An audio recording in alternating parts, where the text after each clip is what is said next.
At least once in life, come face to face with God. A glorious tradition in Hinduism is Pada Puja, when the divine Paramashiva radiates through the Master to receive your worship and love, bless you, comfort you, empower you to meet your desires, remind you that you are Him, not the limited human existence you identify with. Today, Paramashiva himself lives and walks among us as His Divine Holiness Paramahamsa Nithyananda. Compelled out of deep love for you, He has descended in person to awaken you to the experience that you and He are one, and that He happens exclusively for you.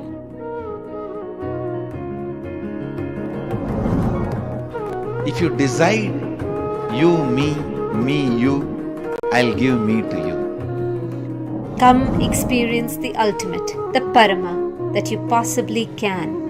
Allow yourself to receive what God has personally come to tell you. Come sit at His feet by performing the Pratyaksha Pada Puja.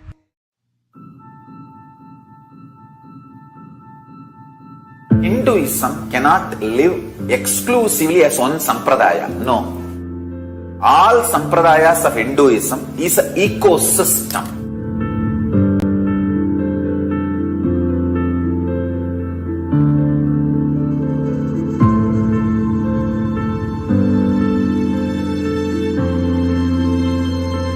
So don't keep quiet thinking that if one sampradaya is attacked, only that sampradaya is going to be affected.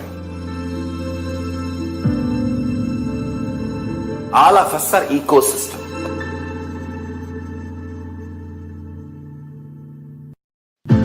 I invite all of you to get involved and enjoy Hinduism by the principle of Dharmo Rakshati Rakshitaha.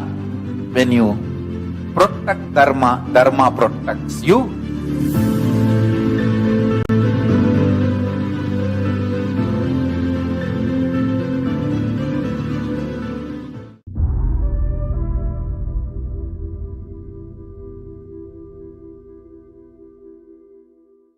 Possible as possible in this world.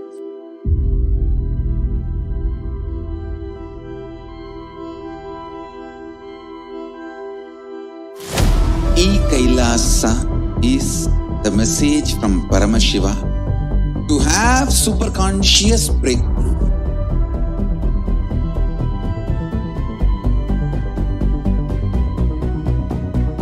Enlightenment, power manifestation, Paramashiva, everything served to you without you even moving out of your couch.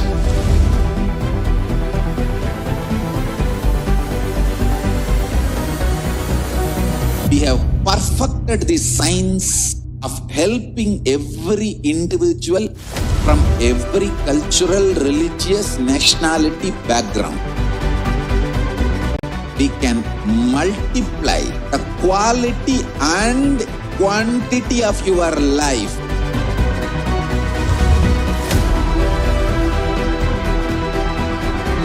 The most ancient, best way of life and best kept sacred secrets all these years handed over only from guru to disciple, guru to disciple, guru to disciple. Secrets kept inside the Siddha Paramparas, the tradition.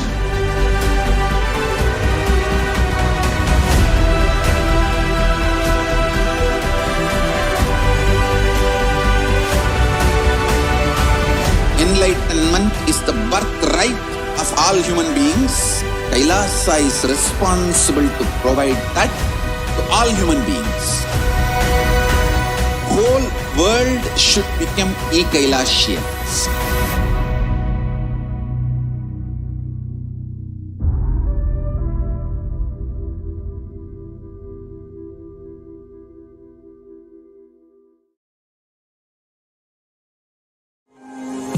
Boy, girl, blue, pink, hunter, gatherer, gay, straight, bisexual, heterosexual. The deepest identity we carry in today's world is that of gender and its million associations. The very first need is to know yourself, not by the belief of your parents, the judgment of your teachers, the vested interests of your politicians, but as can only be revealed by an enlightened source. In Hindu tradition, till the age of 21, all of them have been asked to be a brahmachari. Not that everyone will be successful in celibacy, but that is the time they will discover their gender.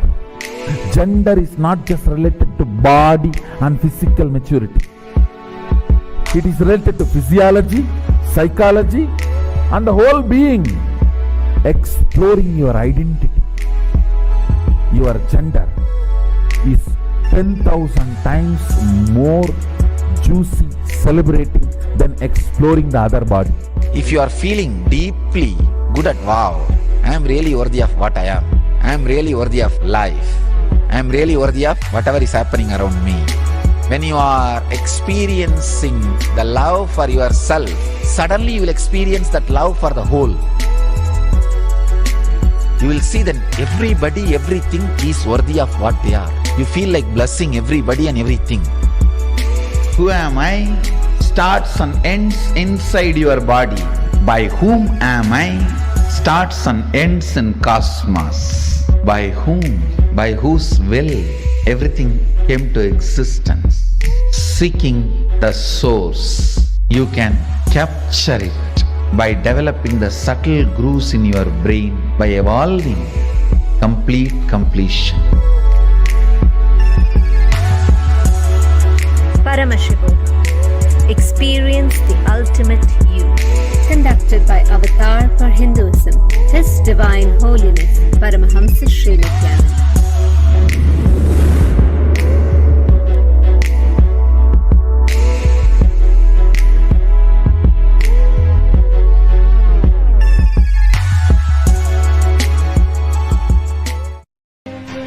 Born more than 1,000 years ago, devastating human societies, the ancient plague known as King's Evil thrives, swallowing millions of lives every year, one every 22 seconds, a pandemic which seems unstoppable.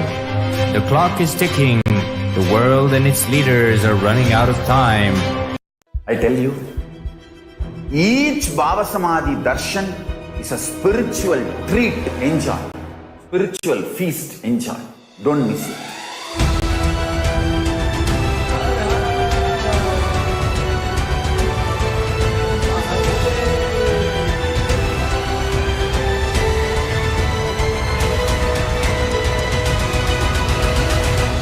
Never miss a Bhavasamadhi Darshan. Enjoy Paramashivoham, which is introducing and making you cognize the cosmic principles and cosmic beings. The state of Paramashiva, space of Paramashiva, powers of Paramashiva, being of Paramashiva. 1 or 2 times have Ganapati Darshan, Venkateshwara Bhavasamadhi Darshan, Devi Bhavasamadhi Darshan. By 3rd time, 4th time, you will see every prayer you are asking those beings, Ganapati or Venkateshwara or Subramanya or Parashakti. Simply those prayers become reality, and the relationship between you and that cosmic beings built.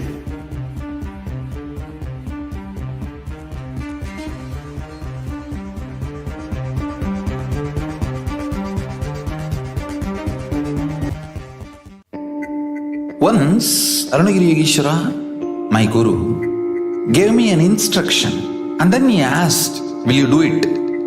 I was shocked. I immediately folded my hands and said, "You are God, you are Shiva. How can I not do what you say?" He laughed and said, "No, only if you know I am the guru who is going to make you experience God, you need to listen to me." Understand? The most powerful cognition is God is Guru to make you realize you are God. Only then you will achieve enlightenment.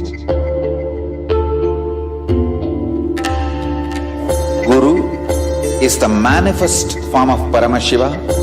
Paramashiva is unmanifest source of Guru.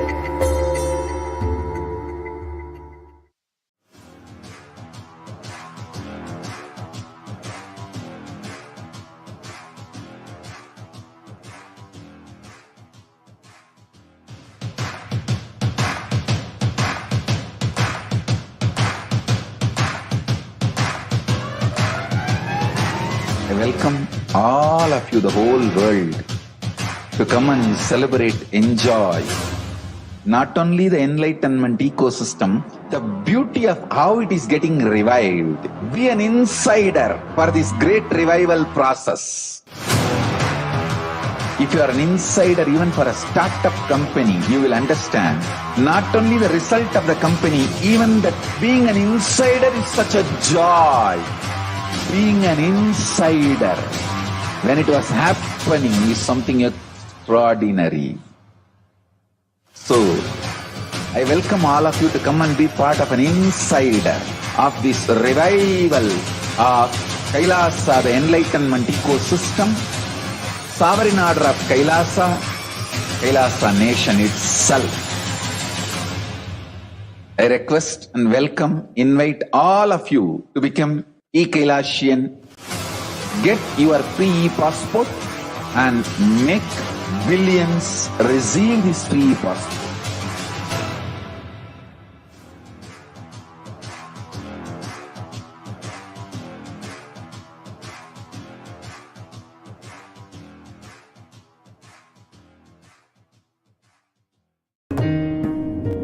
At least once in life, come face to face with God. A glorious tradition in Hinduism is Pada Puja, when the divine Paramashiva radiates through the master to receive your worship and love, bless you, comfort you, empower you to meet your desires, remind you that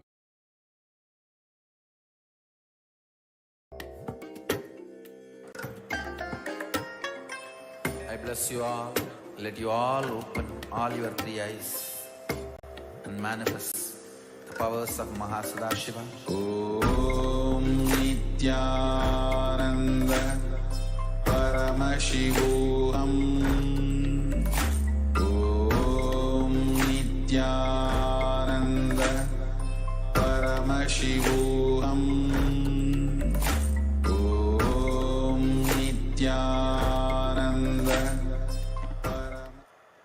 Nithyanandam Paramasukadam Kevalam Jnanamurtim Dvandvaditam Gagana Sadrisham Tattvamasyaadhilaksham Ekam Nityam Vimalamajalam Sarvade Sakshibhutam Bhavadhitam Trigunarhitam Sadgurum Tam Namami.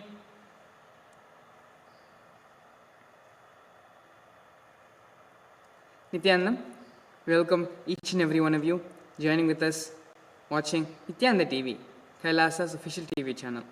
My name is Sri Nithya Mangalananda Maharaj, and in today's segment leading towards the Nithyananda Satsang, we're going to be looking a little bit more into the Bhavasamadhi Darshan.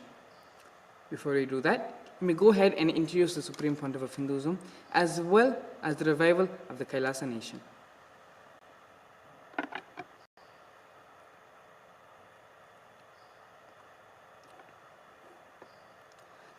The Supreme Pontiff of Hinduism, Jagat Guru Mahasannidhanam, His Divine Holiness, Bhagavan Sri Nithyananda Paramashivam, is the reviver of Kailasa, the ancient enlightened Hindu civilizational nation.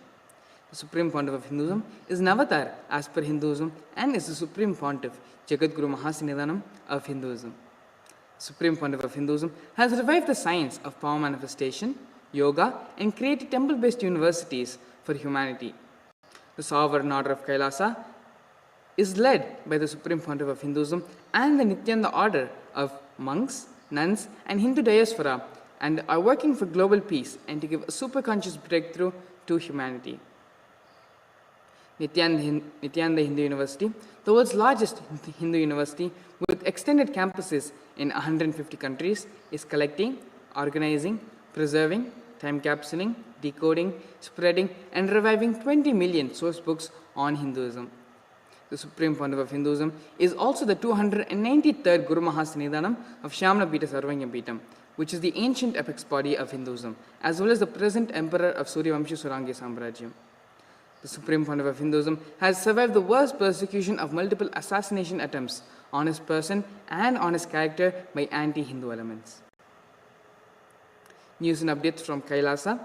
Yesterday, Kailasa's Nithyananda Hindu University entered into Day 7 of the Paramashivoham Level 2 Season 25 program, crossing over 330 days of unbroken online services to people from over 100 different countries.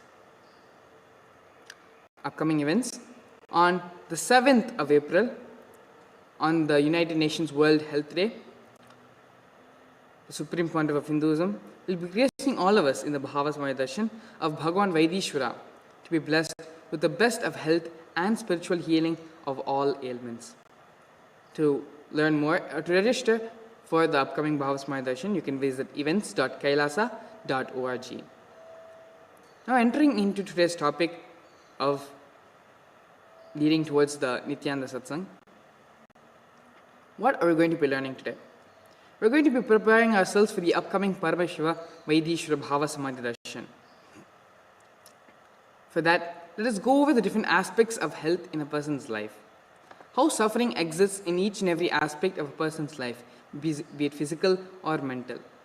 How the society is degenerative towards the health of humanity. And why you need to attend the Paramashiva Vaidishwara Bhavasamadhi Darshan. So these are some of the few things which we're going to be looking over in today's segment. So looking at the world today, as of 2017, 30.3 million US adults were diagnosed with heart disease.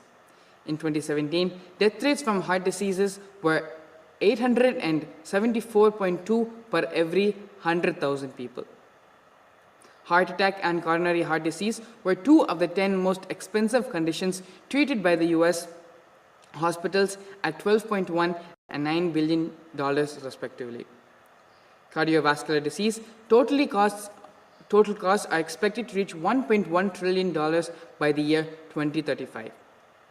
And what is very shocking is that this is just 1 out of 10 diseases of most chronic diseases, chronic illnesses in the world. And this alone is costing so much, not just in terms of its mortality rate, but financially as well. Every 4 minutes on average, 1 American dies from stroke. 130,000 Americans die from stroke each year. 795,000 people in the US have a stroke each year. Most are new strokes, however, 1 in 4 are recurrent. 49% of Americans have at least one risk factor for having a stroke. 34% of people hospitalized for stroke were under the age of 65. Stroke is also the 4th leading cause of death in America and a leading cause in adult disability. Lung cancer. 13% of new cancers begin in the lungs. 228,000 people are diagnosed each year with lung cancer. Lung cancer is the top cause of cancer deaths in the US. 80% of lung cancer deaths are caused by smoking.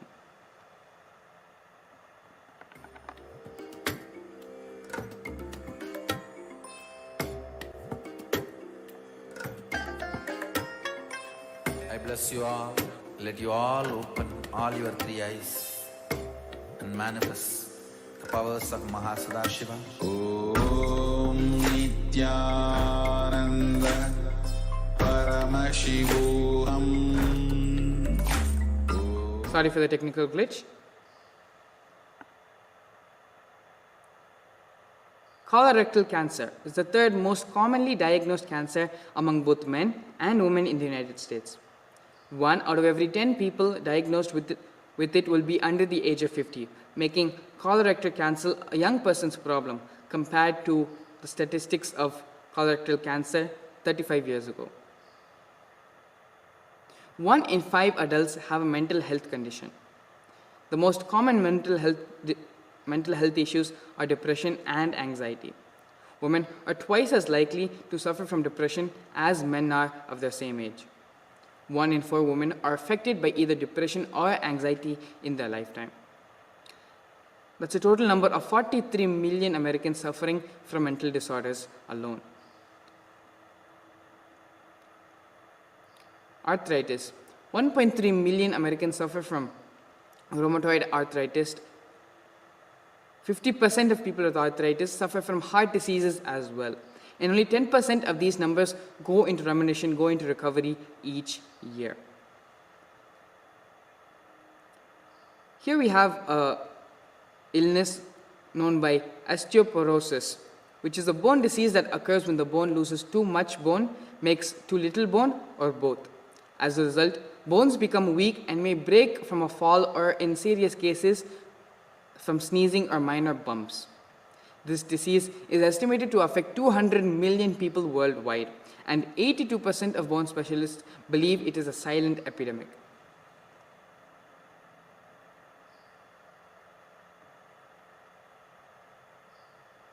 Asthma is one of the top 3 admitting diagnoses to Children's Medical Center. Asthma is the leading cause of school absence, accounting for an estimated 14.4 million lost school days in the US each year. Asthma is the most common chronic disease of childhood, affecting an estimated 7 million children in the US alone. In the Dallas County alone, 53,000 children have asthma. In the state of Texas, 1 in 10 children have asthma. And so these are just some of the top few chronic illnesses which are plaguing the world, and these numbers are staggering, where literally 1 in every 10 adults, 1 in every few people in the globe is suffering from some or the other chronic illness in their life. And it is pretty much safe to say that pretty much half of humanity is struggling with some or the other health problem, and even if they are not directly suffering from a health problem, they sure have a near and dear one who is suffering from such problems, and that is equally as impactful as it is to the mental health and emotional state of those people. Obesity. 24.9%, which is 1 in every 4 people of British adults, are obese. 62% of adults are already classified as overweight. Obesity levels in the UK have more than tripled since the last 30 years. The UK spends £48 billion a year dealing with healthcare and social causes related to obesity. Currently, there are 7 million cases of diabetes, 6.5 million cases of heart disease and strokes, and an additional 500,000 cases of cancer. While these are some of the health statistics of the various diseases the world is suffering with, let us take a deeper look into the lifestyle which a modern, everyday man is expected to adopt to survive in today's society. The modern lifestyle that has been kept in place for humanity keeps everyone hooked to the grid and is providing a false sense of security and safety net by which, by the end of one's life, makes them feel unsatisfied and discontented with the life they have lived. The modern lifestyle. A few facts about those people living in the rat race. 76% of the population that lives paycheck to paycheck will face serious problems if they suddenly lose their jobs. You progress in your career, but at the same time, more and more bills keep on piling up on your desk. A person entrenched in the rat race is the proud owner of a time-consuming job which desperately needs in order to be able to pay mortgage, rent, bills, credit card debts, and all kinds of liabilities. So what is the lifestyle of an everyday man? What is the lifestyle, the life laid out, the milestones laid out for such a person? First, they're expected to study hard at school and then get good grades. Then they're expected to go to college and earn a degree. After that, they send out resumes and try to look for job opportunities. Finally, when they land themselves in a corporate job and work as an employee, they find themselves with more disposable income. After that, they upgrade their lifestyle and consume more. Then fund your lifestyle with debt, with mortgage, credit cards, and so on, with money that they do not have in their hands. Then they are forced to stay put at their job because they cannot fund because they are not able to fund their debts without it. Then rinse and repeat this whole cycle until you retire at an old age. By the time all this is done, you die full of regrets that you did not live a more fulfilling life. In fact, the whole system is structured in a way that this is the normal path for you to follow. If you choose it and walk through it, you are celebrated by society. But if you choose to deviate from it and forge your own path, you're challenged and questioned for your choices. This is the default path that people will approach and is considered to be the safe approach. People will gladly participate in this vicious loop, unaware of its implications and consequences, just for the false sense of security it offers. Here we have some statistics on household debt. And you can see that household debt by 2020 is standing at $14 trillion US dollars. And so this is mortgage, home equity line of credit, auto loan, credit card, student loan, everything put together, standing at $14.6 trillion, with majority of this coming from mortgage debts. Here we have another statistics on student loan debt, where the highest amount of debt being at $548.4 billion is for the people between the age group of 35 to 49. And even the least number of student debt for people above the age of 60, even that number is standing at $67.8 billion. And so student debt, you can see, is such a big thing which humanity is suffering with, where it doesn't matter what age you are, some or the other way you are loaded with debt for paying for your student loans. And for the sake of studying, for the sake of education, you are burdened by the fact that you need so many resources, so much of money, so much of effort has to be put not only in learning but also into making the learning happen, to pay off the debt for that learning. The total credit card debt system for a consumeristic lifestyle is sitting at $868 billion in the US. So that is a staggering amount of money for how much debt can be owned by the Americans put together. The problem with the rat race is that there is no finish line. The wheel just keeps on spinning. And the longer you're caught in the cycle of consumption, the more natural it becomes. You forget that this wasn't always the way it was. The term rat race first came into colloquial use back in the 1930s to describe any exhausting and usually competitive activity or routine, especially a pressured urban life spent trying to get ahead with little time for leisure, contemplation, and so on. Most everyone feels drawn to this rat race ultimately, whether willingly or not. The rat race stems from the primary human mindset of earning more money to sustain an ever-increasingly extravagant lifestyle. It seems people study half their life to earn a degree in order to land a high-paying job and then think their struggles have ended. For many, the battle had only begun at that point. Here we have a small video. The Supreme Pontiff of Hinduism explains on this lifestyle and how to get out of this rat race, of this matrix-based lifestyle.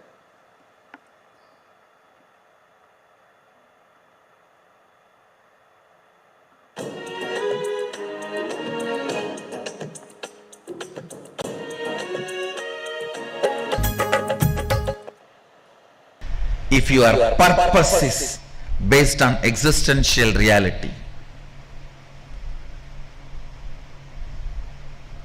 and having all the artificial ignorance to support that, you are already out of the matrix. But if your purpose is artificial ignorance, even if you own the whole planet Earth, ownership idea itself is artificial stupidity.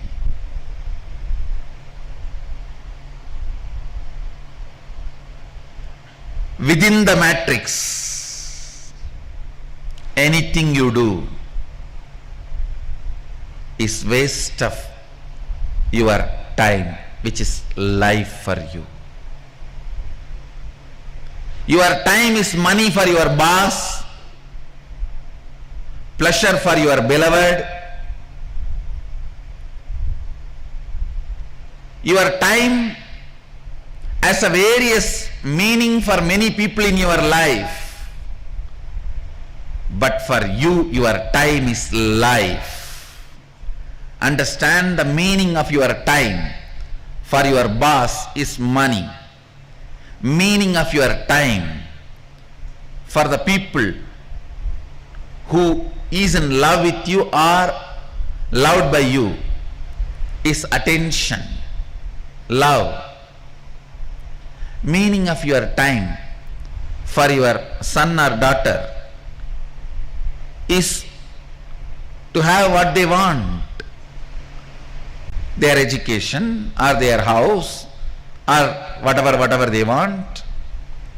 Each one of them have a different meaning for your time. Your meaning you need to have for your time. The word your time, the meaning you need to have is your life.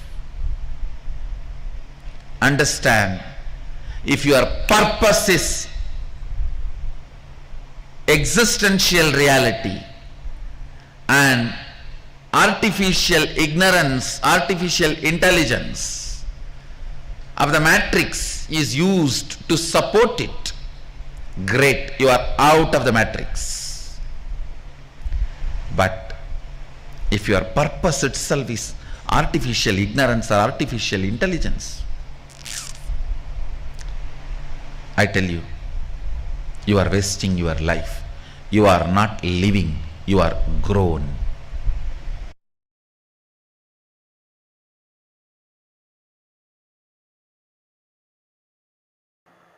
Yes, beautifully Swamiji explained how we are caught in the Maya matrix, how we are being bound and kept tied by society. So now we've gone over a couple of statistics of the current world health situation, and we've also gone over some of the problems of modern day society and how society is degenerative towards the health of humanity. Now, to solve all of this is why we have the Bhavasamadhi Darshan, why the Supreme Pontiff of Hinduism blesses the whole world with this great extraordinary happening of Bhavasamadhi Darshan. Paramashiva Vaidishwara is the action of Paramashiva blessing the entire cosmos with health and prosperity. In the Bhavasamadhi Darshan, the Supreme Pontiff of Hinduism enters into the space of Paramashiva Vaidishwara. During the Bhavasamadhi Darshan, our neurons will be mirroring that of the Supreme Pontiff of Hinduism. The Bhavasamadhi Darshan is not an event which happens in space and time. Rather, the Darshan happens at the moment when we are lifted out of space and time. Bhava is defined as directing and activating the emotional and spiritual energy that is created through meditation on the avatar. During the Bhavasamadhi Darshan, our neurons mirror that of the avatar. And so what is exactly the mirroring of neurons? Here we have a beautiful video where Swamiji expands on the science of mirroring neurons. I am introducing one of the important sacred secret, spiritual principle to all of you. Please listen, the keyword, mirror neurons. Let me explain the concept. Then we will recognize many of our understandings with this truth. As I said, recognizing is recognizing. Mirror neurons. Very recently, I was studying a research paper where they beautifully established with various analysis, researchers, on a very powerful truth. For example, if somebody is swimming in the ocean, you stand and watch.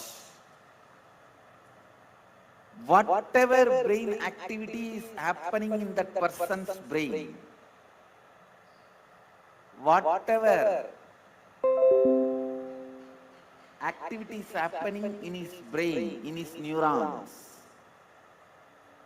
Please listen. Even if you are watching, the same activities are mirrored in your brain. The same neuron activities are mirrored in your brain. Listen. If you are watching totally, the same effect is mirrored totally in you. If you are absorbed in it, you also know a little swimming. Please listen. If you know a little swimming and you are absorbed in it, you are not swimming, you are just standing. Both brains are in the same frequency, the same effect, and no difference.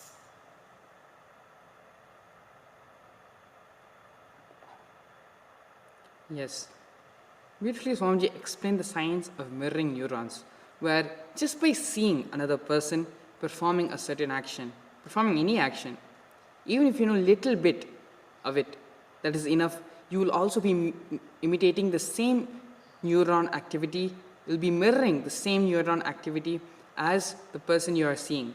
And your neurons, your brain activity will be that of the person who is performing that action, even though you are not. Mirror neurons activate and process all the observed movements or information of the avatar just by seeing and without the physical act of imitation. That is, our entire body is silently and without movement recreating what is happening distances far away, experiencing the superconscious energy radiated by the avatar.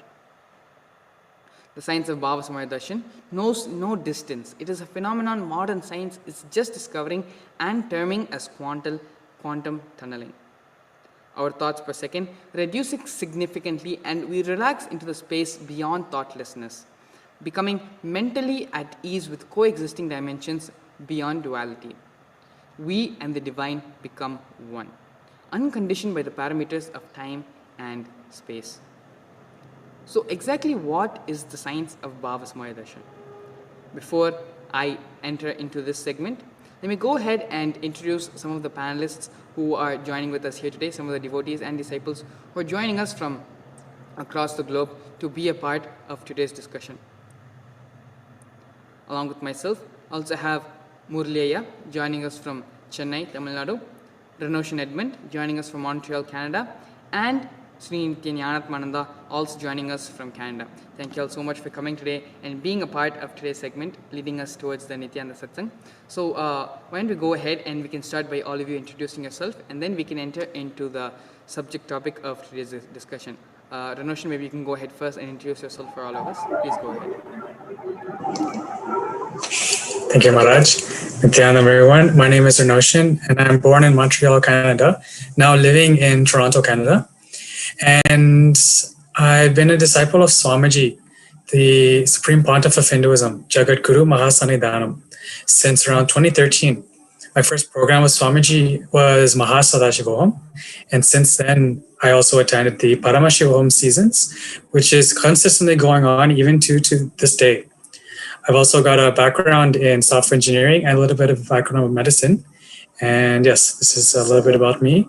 Thank you for inviting me out to today's pre-satsang panel. Yes, thank you so much, Renoshan, for coming today and being a part of today's segment. Sri Nithyananda, you can go ahead next and introduce yourself for all our viewers.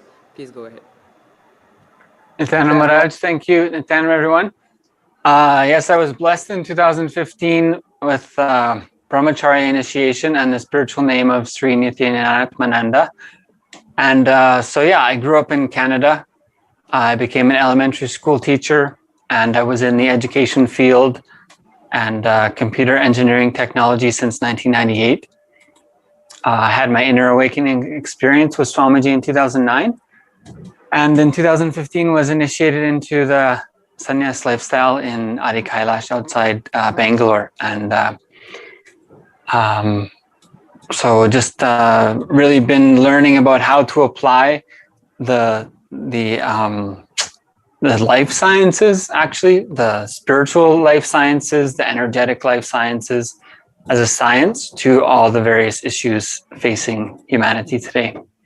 Thank you, Nithyanandam. Yes, thank you so much, Niti and Mananda, for coming today, being a part of today's segment.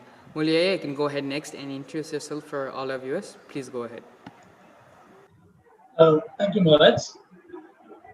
This is Murali from Chennai, India. I came to attend one Inner Awakening program in 2013. Now, this Inner Awakening is actually a 21-day meditation retreat, which Swamiji used to conduct back to back throughout the year, like how Paramashivoham was happening today. And it was a really life-giving experience for me. Because back then I was in a totally confused state. And I was so confused and a part of confusion that I didn't even realize that way. One thing what I was for sure is, I didn't know where I was going. I was totally directionless. I didn't know why whatever I was trying didn't materialize, where the mistake was, and for all the logic that I exuded, rationality that I exuded, I thought I was doing everything right and everything was fine with me. Nothing wrong. Nothing was wrong from my side. And something else and somebody else on the other side needs to change for me to manifest, is what I used to feel. And this inner awakening made me realize how my logic, what the context from which I operated, the basis on which I decided, I judged things, was way too shallow and a very narrow context to understand many a thing in life. And the way Swamiji made me realize this, it's really wonderful. He deflated my ego without actually damaging it, if I want to put it in one sentence. So it's a very wonderful journey since then. He made me realize that there are many other things waiting to be explored from my side yet, before I understood what is right and what is wrong. So that cannot be experienced in words or in a very short time as we have now. So I think it would be sufficient to say that just repeat whatever Swamiji was saying. Life before Guru might be logical, but after Guru it's always magical. Yes, he has made me realize the truth of the statement. In fact, it is so magical that I'm even talking in a public forum that is being watched around the globe. So he has given me the confidence and clarity to do that. So can't thank Swamiji enough for that. And thank you for the mark time now for Maharaj. Yes, Ayya, thank you so much for coming today, being a part of today's segment, Ayya. So, entering into the topic of discussion for today, initially when we started out this segment, we first went over a couple of statistics on the global health situation, how the different chronic diseases, how it's affecting every one in a couple of people, every 1 in 5 people, every 1 in 10 people, and the cost of paying, not only the patients paying, but even healthcare institutions, trying to heal the patients and get them out of the disease. All of those numbers are not below billion. All those numbers are at least minimum 1 billion and more. And so this is the extremely sorry state of today's health situation in today's world. And not only is the health situation this bad, the society, the way it's functioned, the framework with which it has given and has laid down its rules and regulations as to how a person should live their life. From the moment a child is told to go to school and work hard, and then from there it leads on to college and then student loan, and from there it leads on to a 9-to-5 paying job, and from there it leads on to consecutive different things in life, where finally you are continuously running, but without an end and without reaching. There is no end, basically, and you are made to run, and you're always, that carrot is being dangled in front of you, where you're saying, if you do this, you will reach your destination. If you do this, you'll reach your destination. And you think, okay, maybe after I finish studying and I get a job, my life is settled. But then after getting a job, you feel, okay, if I get a little bit more higher paying job, if I cover this insurance, finish that loan, pay off this debt, then my life will be at peace, my life will be settled. And this cycle just keeps on going and going and going, or finally you become older than 60, where you can't work anymore. You just have to sit back and feel sorry for yourself, feel bad about the way you lived your life, and fundamentally feeling discontented and unsatisfied and incomplete with the way how you did not live life to your fullest. So these are the two things which we had discussed till now as a part of today's segment, and why don't we go ahead and share some of our thoughts on the way modern society has, even though it doesn't say it actually, and by dictionary definition they have not made us slaves. There's pretty much the same thing which is happening by hooking us to the grid and by the lifestyle which is laid out from the time you are made to study to college and college debts, and to the time you go to a 9-to-5 paying job. This whole set of situations, set of scenarios, how it is enslaved humanity, and humanity doesn't know, and even if they are aware of this, they don't know how to break free from it. So maybe Ronosh, you can go ahead and share some of your thoughts on this subject. Please go ahead. Yes, thank you, Maharaj. One thing I can say about this is, see, again, it's as you're sharing, whether it's intentionally happening or non-intentionally happening, whether it's an explicit thing or implicit thing, what's happening now is, as I remember Swamiji sharing, is conscious slavery. Conscious slavery means what? Conscious beings are being made to put it to work very monotonously, very, in a way where the conscious expression, the conscious freedom is not being allowed to fully express itself. The uniqueness of that individual consciousness is not allowed to be able to express itself as it is. And so why is that? One thing I can say, just on the surface level at least, which also has implications on the depth level, is, again, it comes back to what is the context for life? What is the context for life that's held in whichever society or culture or civilization in which you're living? What is the narration? What is the context for that civilization itself? See, Hinduism is Kailasa is an ancient Hindu civilizational nation. It's a civilization also. The very context is there. It's set as a civilization. Same way how we have Western civilization, there's also the Hindu civilization. The Western civilization has certain cognitions which form its base, has certain contexts for life which form its base. And from that base, the civilization starts to grow brick by brick. And those bricks end up being what the expression of that civilization is. Different cognitions of different contexts for life. Unfortunately, the context for life that's happening now in the, I can say, modern world is in a way where we feel that this routine lifestyle, the draining your health to work and then working to attend your health, working to remove your debt, taking debt so you can actually pay off things that you pay for. And so it's a vicious cycle, actually. There's a certain context for life which encourages this as the normalcy, saying that there's no actually other way to live. There's no other way to live other than having non-veg as the normal diet. There's no other way to live other than living up to 60, 70 years old. There's no other way to live other than having toxins in the food, whether non-veg or veg, plastic food. There's no other way to live other than having school systems, which are, I don't want to comment too much on that, but it's the space where the uniqueness, the flowering of the consciousness is not allowed to fully express itself. In the modern civilization, the Hindu civilization, the very context for life is different. The very context for life is superconscious breakthrough. The very context for life is your consciousness celebrating itself as many. And from this, the education system starts. From this, the Gurukul flowers. And every single being in the Gurukul expresses the Ishwaratva. Wherever they go, whatever they do, they manifest the Ishwaratva. They become leader. Same way with the politics or the economy or the technology, the agriculture, medicine, architecture.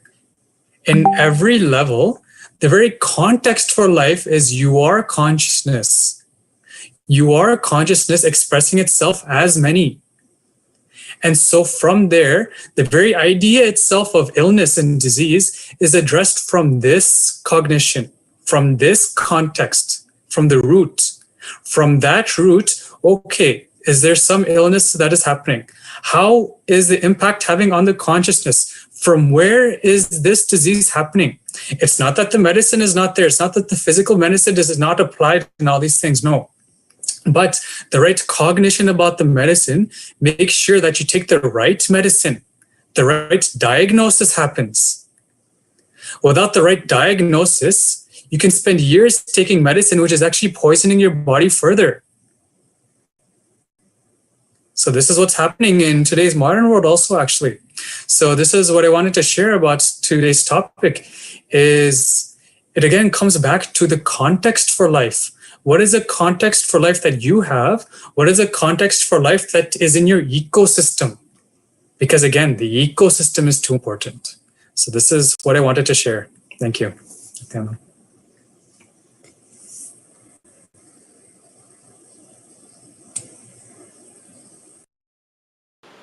Yes, thank you so much, Vinoshan, for sharing so beautifully how modern society has still enslaved us and is continuing the conscious enslavement. Sri Nithyananda, is there anything you would like to share at this point on how the health situation of the world is so horrible, and at the same time society does not support in any way to improve the health situation? Rather, it is one of the major causes for why the situation is at its current state. You can go ahead and unmute yourself, and yes, please go ahead. Sure, Nityanam, thank you, Maharaj. One of the important things is because naturally middle classes in the bell curve will be following a middle class lifestyle. So that kind of a lifestyle will give middle class solutions. So in order to give like a higher science, a life solution, a spiritual solution, because on any distribution, a middle class, the middle classification of people will follow a distribution where some people want solutions only to a certain extent. So money or food may be enough for a middle class, for a middle classification, but the higher percentile, those who need to lead with guaranteed and proven solutions for all of humanity, not just to follow obtaining gold or food or lust satisfactions, but for those leaders who need to give solutions to the larger distribution of middle classification of people following middle class lifestyles, the leaders who need to lead and embody solutions and give proven solutions that work for everyone, that is it's a higher percentile, it's a smaller percentage. So what's needed is and naturally it will be a smaller group of people. On any bell curve distribution, the middle classification will always be the largest group. The middle class will always be a largest group. And so what's needed is people who take up the although rare, the proven solution for everyone. That is the ecosystem that I understand Renosh and I was referring to, that this is the ecosystem. It's not an ecosystem that doesn't have solutions, that as Maharaj, you're pointing out, education doesn't provide people with life solutions. Food that's given to middle classification, the middle class is not providing solutions. Water, fluoridated water is specifically attacking the brain. And careers don't give people life solutions. Relationships are not giving people life solutions. Having money is not giving people life solutions. Pharmaceutical drugs and a reliance on allopathic medications are not giving people solutions. So the middle class of people is not getting solutions. So what's needed is people who commit as leaders to take up the responsibility to live the proven solution. And it's not that on any distribution, the majority of people will do that. It's a special kind of leader that takes the responsibility. And this is the responsibilities that Hindus have. Even people who would say, I want to marry and have kids. So that doesn't absolve a Hindu of taking responsibility for all society. Till the age of 21, everyone's following brahmacharya. And even if someone decides to follow a grihastha lifestyle, that goes till 35. And then vanaprastha sannyas comes and leads to purna sannyas by the age of 49. So those who want to take the 14 years to have kids, no Hindu is absolved of this responsibility because we're the ones who have the science. And being blessed with by Swamiji, the rarest of living avatars, who's also standing up to speak strongly for what is needed and what the problems are there. But it will always be a small percentage that take up the royal lifestyle and take up the responsibility for the entire middle classification. So that's to be expected. So it's a huge opportunity that Kailasa provides for everyone.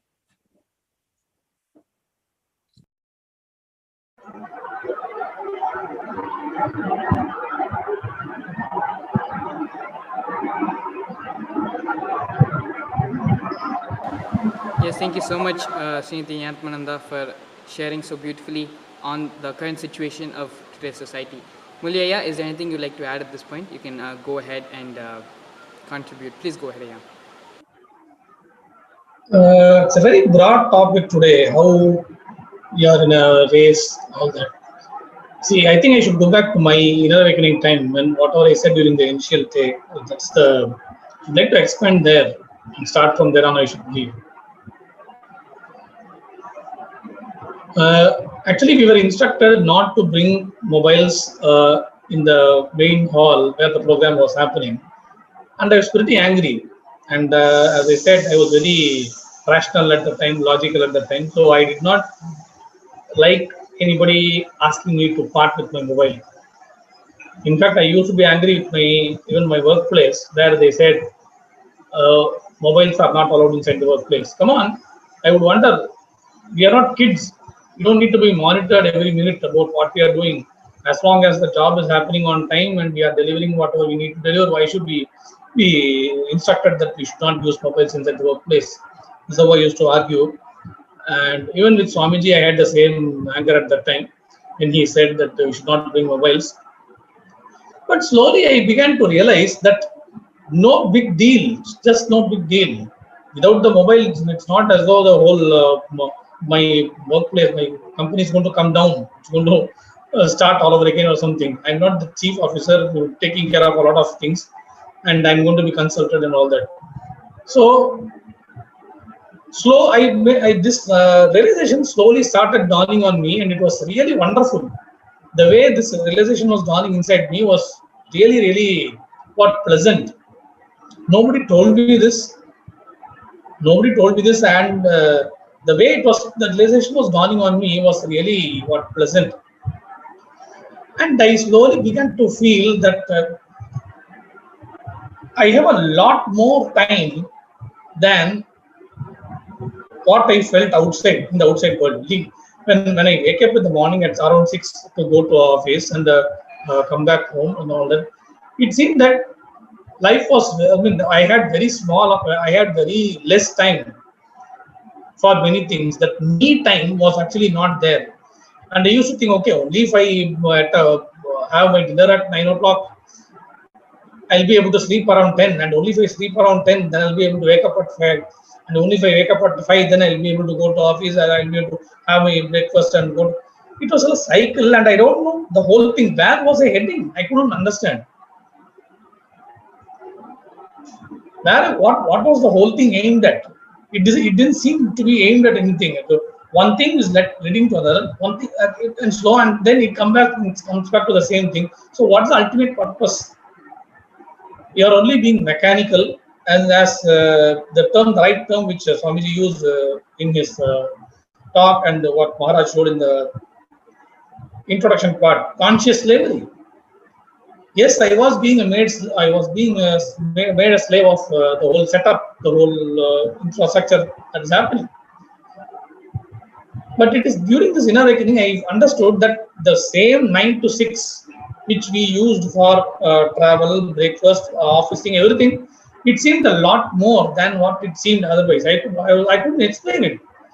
So this is one of the very major logic breaking things that happened during my inner awakening. Even in the office, even during the work time, when my boss says like, this is the deadline for this delivery, this is the deadline for this project to get over, this documentation should be over by this time. Ultimately, if I'm just thinking back now, what is the ultimate purpose? Okay, I'm supposed to deliver this by 6 o'clock today. What if I don't? What if not?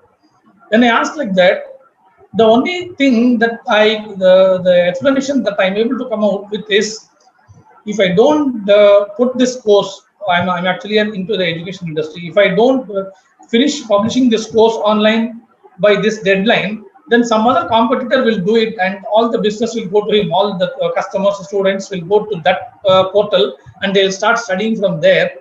And you people will lose. You people will lose the competition. You people will lose the bidding, all the prospective students or sponsors and all that. So it's all about money. So you're running behind money. It's the greed for more business that is running the whole show. So if you think through in every dimension, this is what some greed is motivating you. It is not real passion. I am not delivering the course today. I am not finishing delivering the course today because I love so much what I'm doing. I love this course. It gives me so much to enrich. I'm learning so much from this. And I don't even want my lunch. I don't even want to do anything, speak to my love, nothing. I'll just finish this and then only go to the next one. It's not the passion that is driving me, but it is the ultimate, the core thing, the crux is, if I lose my deadline today, then it means more business for more money for a competitive business unit. So it is that greed that is running the whole thing. Whereas in the Kailasa ambience is not driven by greed. It is not driven by any greed or any other factor, but pure passion and interest. And how this passion or interest is, and pure passion or interest alone is not the thing. I will say even the intensity and the frequency of passion also matters, is what I am saying. This also again I realized during my inner awakening. See what I mean with this frequency of passion, intensity of passion is, something might be very into creating a lot of enthusiasm this morning because I have got some nice idea. I didn't know how to present this point. I didn't know what graphics I can include in this course. I didn't know how to explain this point.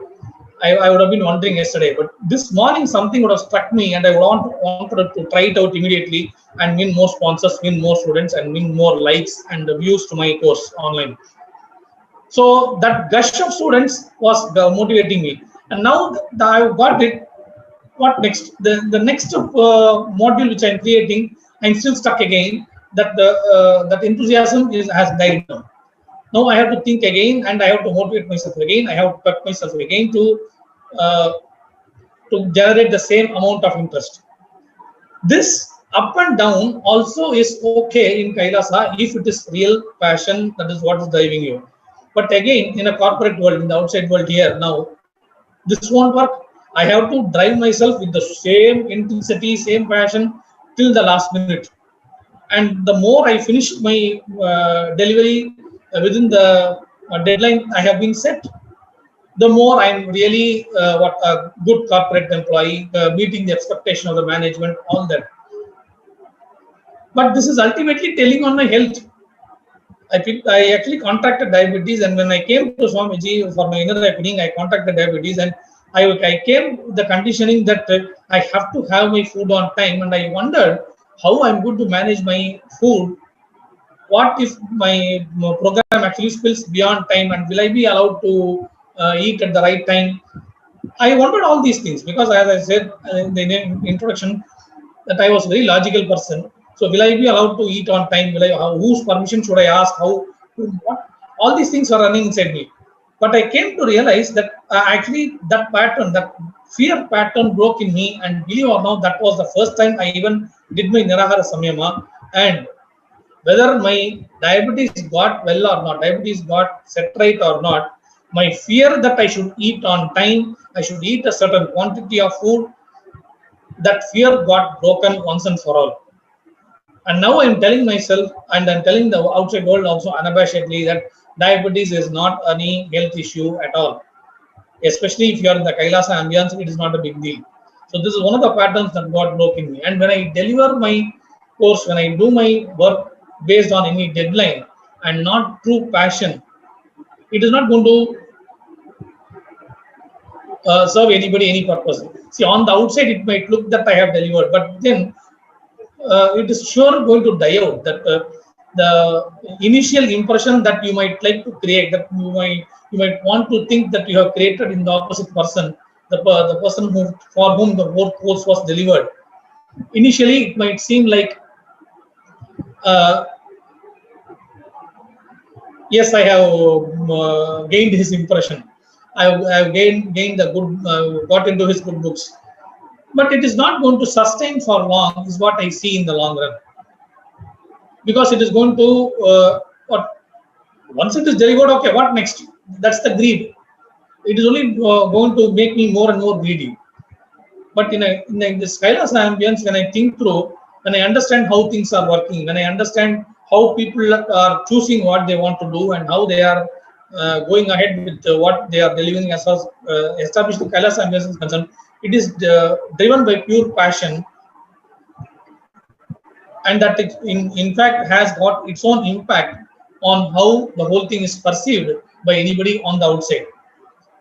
When it is driven, see, I got to know this even how the Adi Kailasa was constructed. Back then, the way to the entrance, from the gate to the entrance, actually the floor was not cemented, and I was angry with Swamiji for not doing that. Come on, when you are having an international organization, can't you have a cemented floor to welcome people, is what I used to get angry. And then I realized, come on, the whole thing is constructed out of only volunteerism, and he's already given a beautiful ambience. Is what this again one more dimension in which my pattern got broken, my logic got broken, and everything is delivered.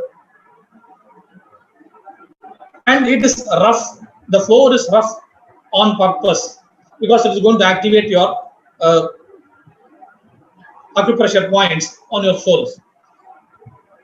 If you have a too smooth a floor, then that will not happen. So everything is there with a purpose. So maybe these might appear as little things. As I said, a lot of my logic got broken in the Kailasa ambience, and it continues to get broken.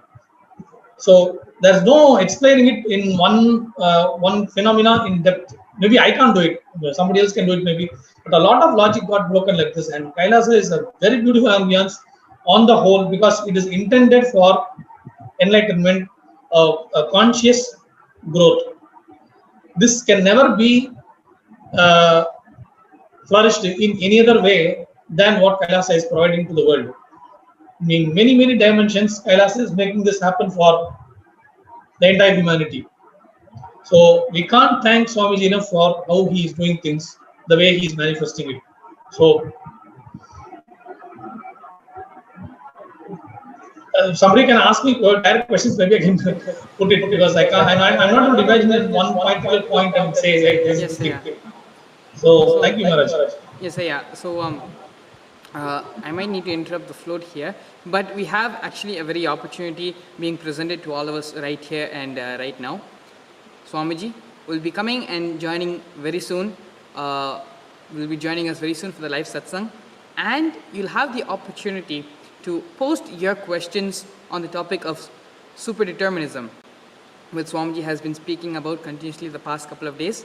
If you have a question which you want directly the Supreme Pontiff of Hinduism to answer and to clarify, you have that opportunity, that chance today.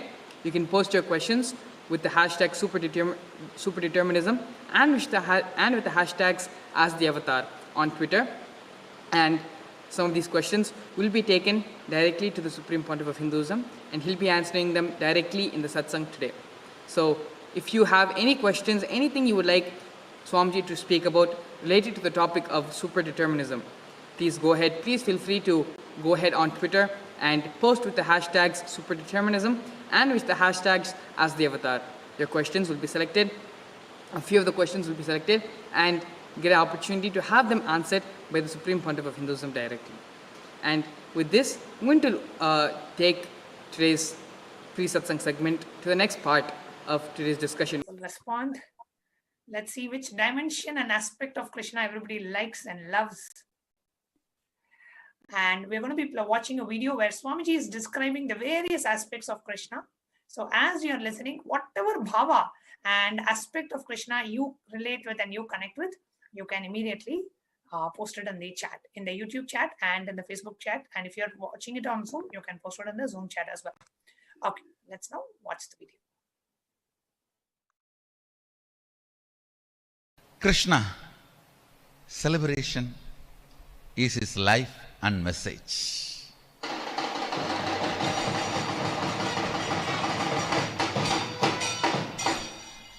The word celebration is the essence of his life and message. No one can celebrate like Krishna.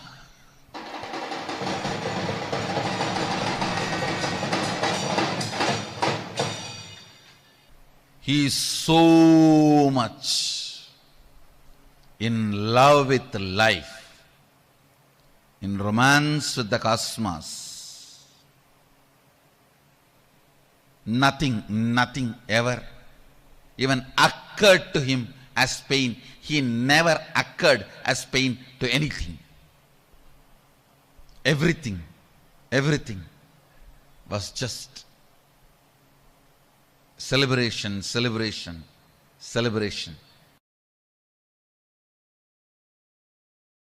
It is Sri Krishna who is responsible for all the good things we have in our life. Please understand. Anything good, anything joyful, anything auspicious, living the life out of completion and joy. The signs of living the life out of completion and living the life out of completion will lead to enlightenment. Whatever you may be doing without renouncing, this science is introduced to the world first time by Sri Krishna. Understand? Till Krishna, all incarnations were teaching only signs of leaving, renouncing, if you want enlightenment. But it is Krishna who gave these signs of living in completion, the space of completion. Live in the space of completion. You don't need to renounce anything. Wherever you are, you will be radiating life and enjoying life. Understand?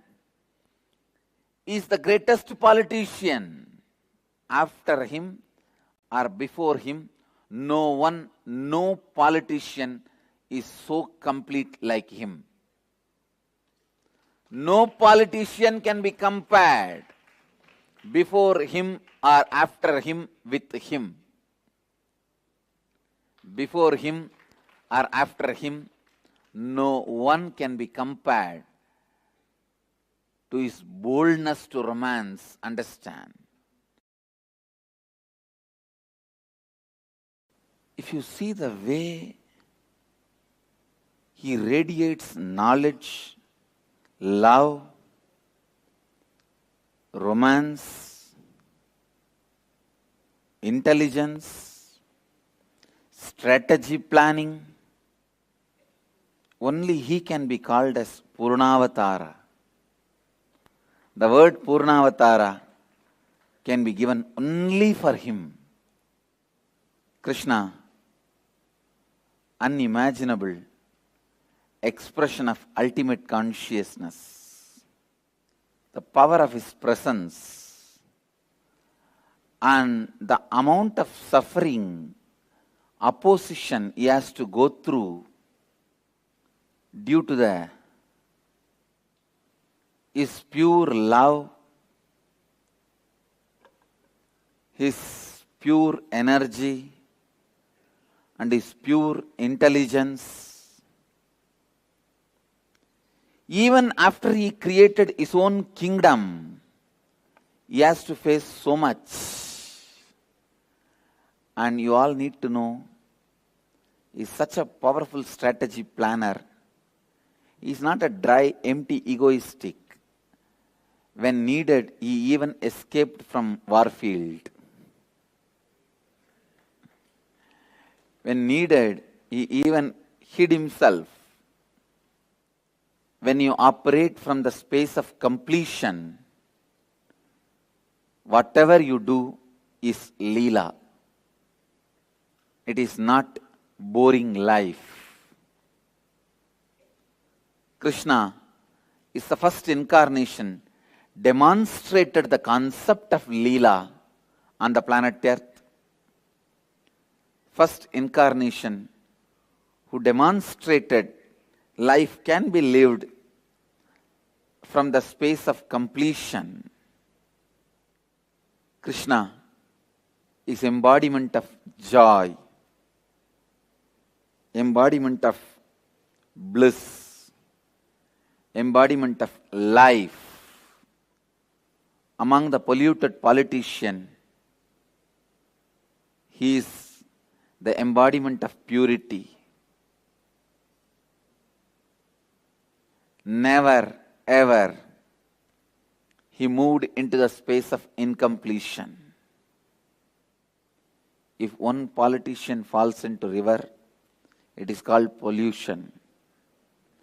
But if all politicians were fall and drown in the river, it is called solution. But Krishna, being the great politician, never ever entered the space of incompletion and established in the spirituality. That is why all his gopis and gopikas and gopas to go to Mathura to fulfill his life's mission. The greatest protector of Dhamma, established in spirituality. There is no materialism. If he was materialistic, he cannot so easily leave whole Vrindavan and go just like that. Krishna, the sacrifice he has done to establish Dhamma, the way he lived Dhamma and protected Dhamma, unimaginable, amazing. Still, he is the one man ruling the whole Hindu consciousness and largest worshipped man. Please understand, largest worshipped incarnation on the planet Earth is Krishna. Making everyone feel that he belongs to them. That is the basic need for the romance to happen. He was able to do, and ability to handle all the anger and jealous from the people who are not able to raise themselves to the level of Krishna.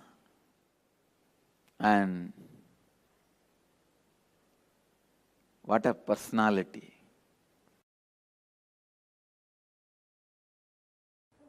Krishnastu Swayam Bhagavan. Krishna is very God. God himself landed in the human body.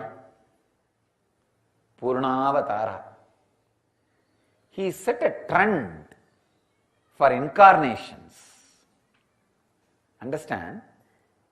Like how in each field people give a breakthrough in that field, set a trend. He set a trend for how an incarnation should land and express, exhibit, and make themselves available to the human consciousness. What to describe? Whether he is multi-dimensional human personality or extraordinary energy expression or the playfulness or all these things expressing itself in one 6 feet biomemory without conflict. He escaping from a war and his courage, both has no conflict. His romance and his knowledge has no conflict. The Radha Krishna and Gita Krishna, no conflict. You cannot imagine a guy who is having so much of romance, the outrageous flirt, the most outrageous flirt happened on the planet Earth. Standing in the war field and giving Gita, the most comprehensive, unabridged dictionary of the world philosophies. Both can happen from one brain without conflict.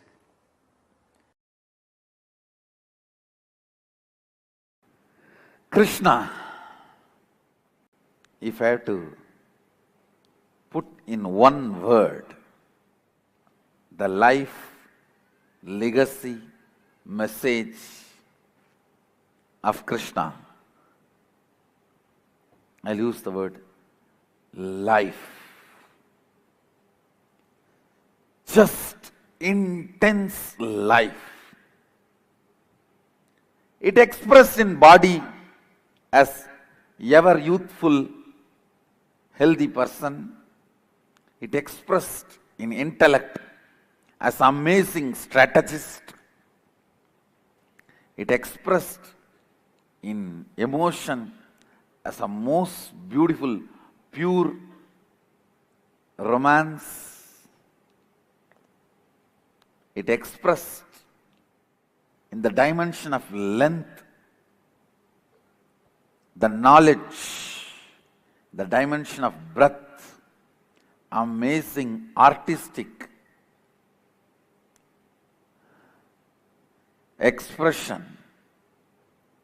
Even when he is teaching the greatest truths, it was done in a very poetic form.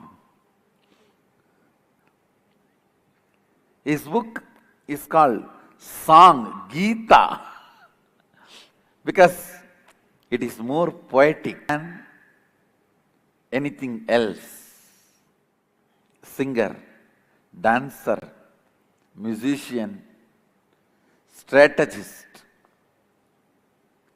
a beloved for everyone. In length, he expressed knowledge in the breadth, pure art in the depth, the power he manifested in every action, the responsibility he has shown. Life, actually only who knows life can understand anything about Krishna, not otherwise.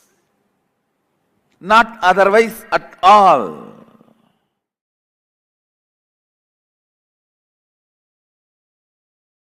Krishna says beautifully, if you understand me, you will understand you and you will understand the whole universe. That is what he means. In the young age itself, my gurus taught me one thing. The source code of the software based on which I am functioning. The first principle based on which I 3D printed myself. Once I know that, I know everything.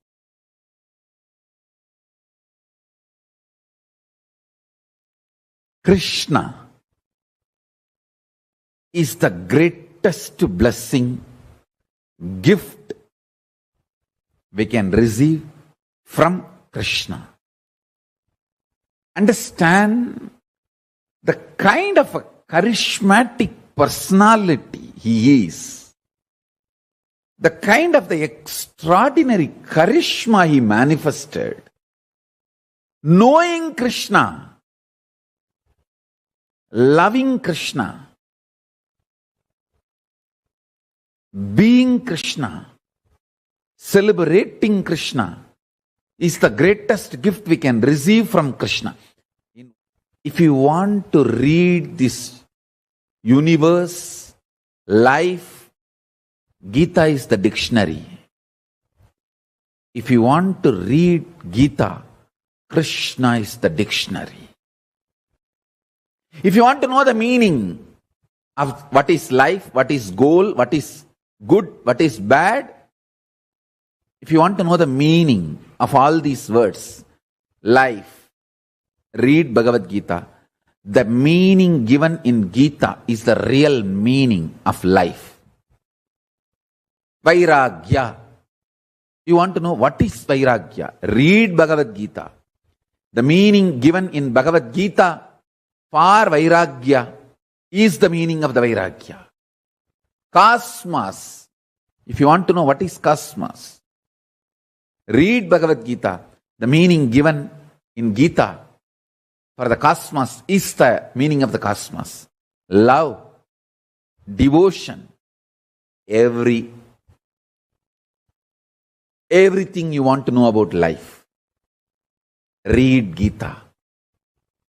That's the meaning of life. Everything you want to know about Gita, read Krishna. That's the meaning. Only when you understand the absolutely charismatic, excellent personality called Krishna, only when you are in love with him, only when you are in absolutely awed by Krishna, you will understand what he means by karmanye vadigaraste mabaleshu gadachanaha uttared atmanatmanam atmanam avasadayet. Love, sacrifice, ferociousness, knowledge, power, all these are separate words in lower middle class level. In the peak of pure consciousness, all these are ananta kalyana gunas of one being. That is why I insist. Understand about that being. Understand why Krishna is celibate, pure brahmachari.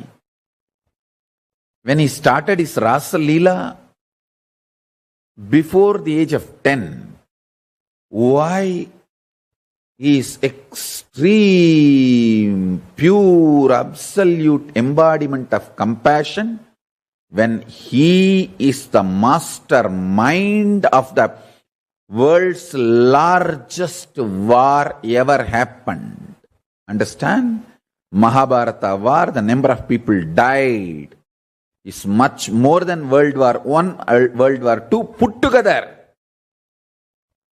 Not only the quantity of people, even the quality of people. No. World War I, World War II, killed so many statesmen. Mahabharata war, not only the soldiers, so many statesmen were killed. Giants like Bhishma, who can never be reproduced again, are eliminated. The person who has masterminded this great destruction is still considered and worshipped, revered. Actually, in reality itself, is an extreme compassion. Meditate on all this. Try to understand all this. Understanding the personality of Krishna gives you absolute understanding about Gita. Understanding Gita gives you absolute understanding about everything. Understand, internalize the deeper revelations, secrets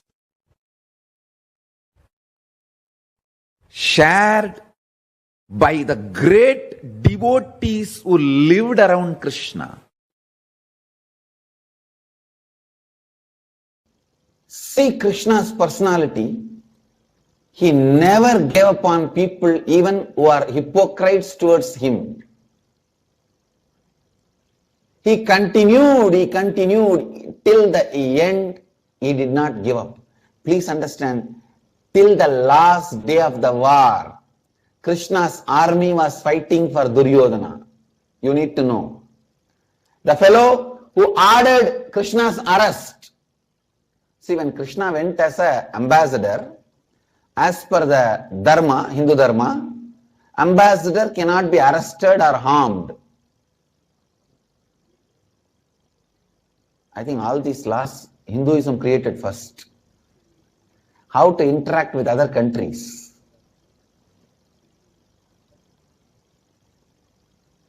But he crossed that law, ordered the arrest of Krishna. Krishna saved himself through his power, that is secondary.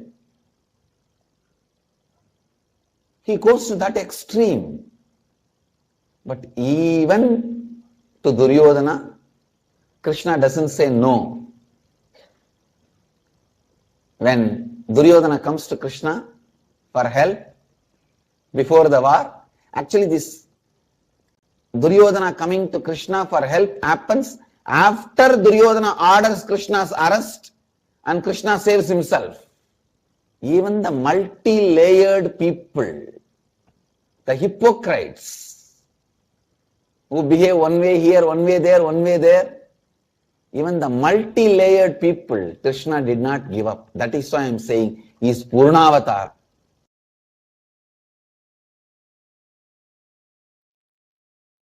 The absolute compassion, absolute love manifests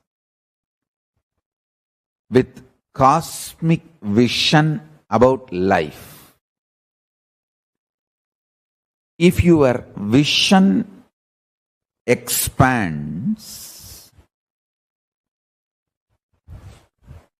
you ooze, radiate absolute compassion, absolute love, which is power. Understand? Neither compassion nor love is weakness. Both are power. Delusion is weakness. Neither compassion nor love is weakness. It comes from the power of the cosmic vision. Krishna's life itself is dana, given to this world out of absolute compassion. Understand? the human beings have become so cranky just for their own birth greed to possess the things of this world. See, they have gone to the extreme. Either I possess or no one possesses. That is the devilish mentality, demonic mentality. And too many demons have evolved with too much of capabilities during that period. That is why Krishna has to create a controlled condition, Kurukshetra, and diffuse all the demonic weapons, demonic people's powers and capabilities. Like how they diffuse the nuclear infrastructure, the atomic infrastructures, the atom bomb infrastructures. Same way, Krishna created the controlled condition called Kurukshetra in his own very breathing space, and it dismantles all of them, diffuses all of them, and saves the whole Srishti. Conducting the Mahabharata war is one of the most beautiful, compassionate service Krishna has done. If Krishna has not conducted the Mahabharata war, today we will not talking to each other. If we human beings are still on the planet Earth, worship Krishna, just his sacrifice. When I was in the Mailapur Ramakrishna Math as a brahmachari, I'll never miss going to Parthasarathi temple, Kapalishwara temple and Parthasarathi temple. These two are my favorite. Every day I'll go and stand in front of Parthasarathi. When I see his mustache, tears will roll in my eyes, because after the war, Krishna came for rest to Chennai. On the ocean side, he rested to recover. So that is the replica in Parthasarathi temple. That's the only temple I think Krishna is with mustache, beard. Because he was recovering from all the wounds. He could not shave. I tell you, whenever I see the Parthasarathis mustache and the Utsava Murti of Parthasarathi, tears used to roll in my eyes. What a compassion. Just you took the arrows and saved the planet Earth. The absolute compassion. Understand? Whether the physical arrows of Bhishma, he took it on himself, or verbal abuse of Shishubala, nothing stopped his sacrifice. What a personality. Hey, you should teach Krishna to your kids, not other stupid warriors. Krishna is the hero.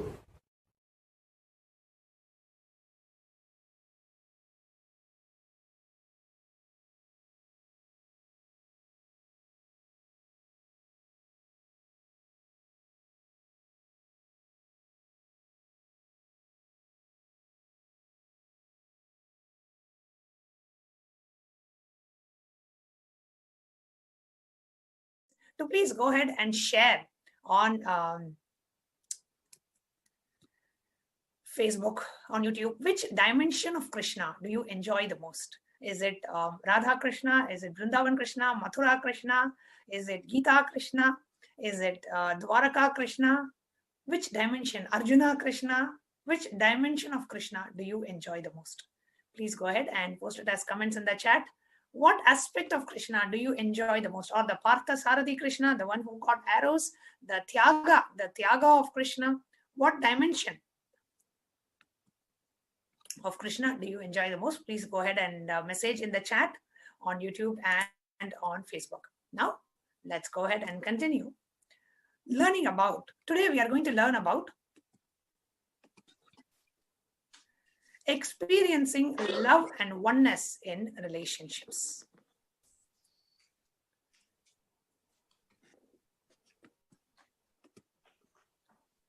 First, pin down any one relationship in your life that you really want to have a breakthrough and completion with, but you are currently struggling with that.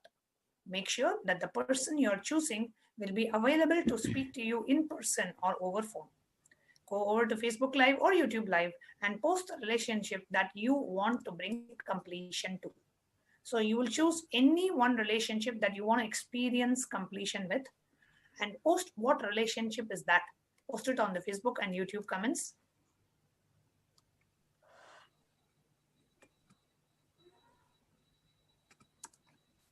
What is the relationship that you want to experience the ultimate fulfillment? Which relationship that you want to experience completion with? Please post it. You can either just post a relation, like for example, son, father, mother, my boss. So which is the relationship that you want to experience completion with? Please post it in the YouTube and Facebook chat.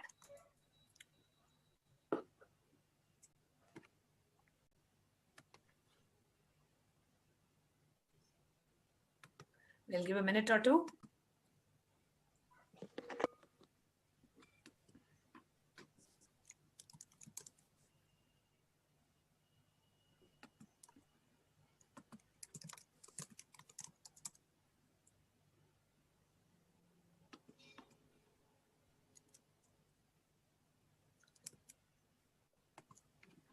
Let's see. Okay.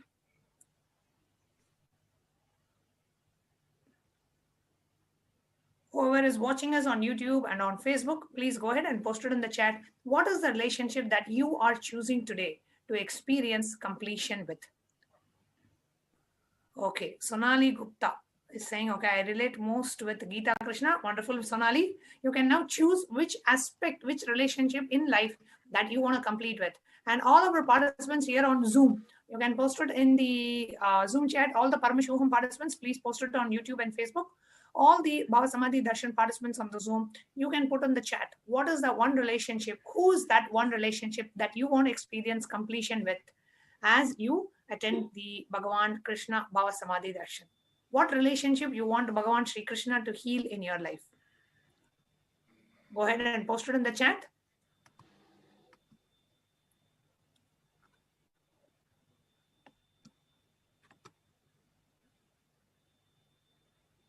Okay, so we have Fanny Fan who's posting in YouTube that she wants to have an experience completion with her parents.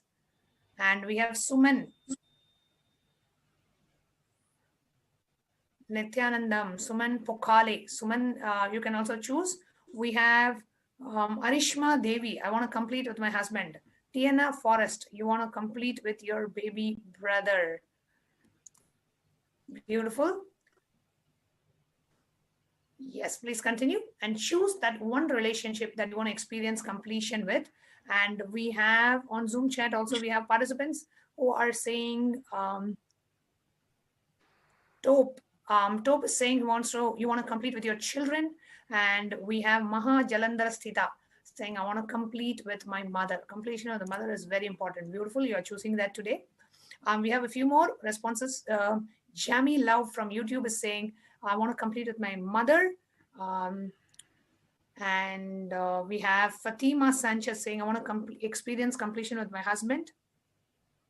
Nitinji, you can post your questions. If you have any questions, you can post that as well in the YouTube chat. Sonali Gupta, I want to experience deep completion with my husband. Beautiful, ma. You can choose that relationship to complete with. Sukanya Suresh is saying, I want to complete with my daughter to manifest a Kailasa Vasi. Great. Tatasuma. Okay. So all of us have chosen different relationships that you want to complete with. Okay. Now let's see how we can go ahead in the process of completing with them. Next. Now let's see some fundamental understandings. Next slide.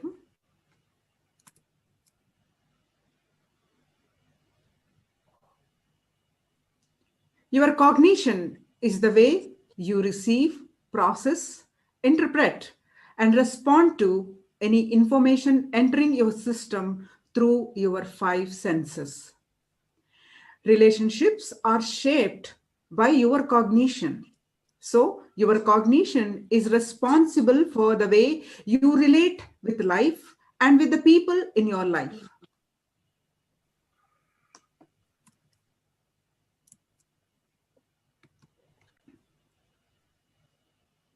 Your cognition makes or breaks your relationships.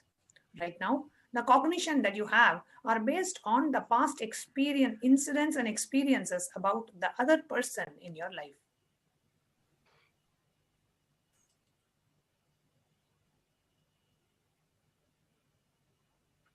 A man was informed that his wife had just fallen into the river. He ran to the river to save her. To everyone's surprise, he jumped into the river and started swimming in the opposite direction, against the current.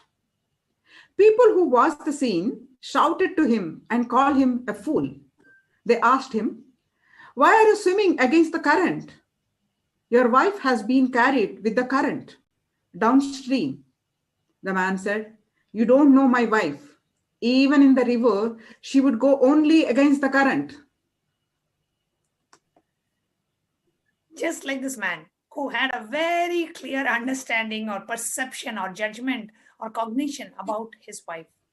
Most of us carry ideas about others which are incomplete, half-baked, as most of the time you take a decision based on what you perceive and not what actually happens. Unfortunately, you are never in touch with the actual happening in your life because for you, your perception of the happening is the actual happening.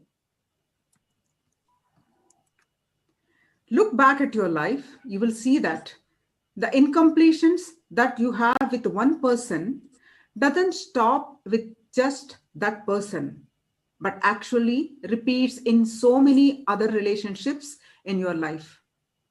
You may feel that your father is very restrictive and doesn't understand you.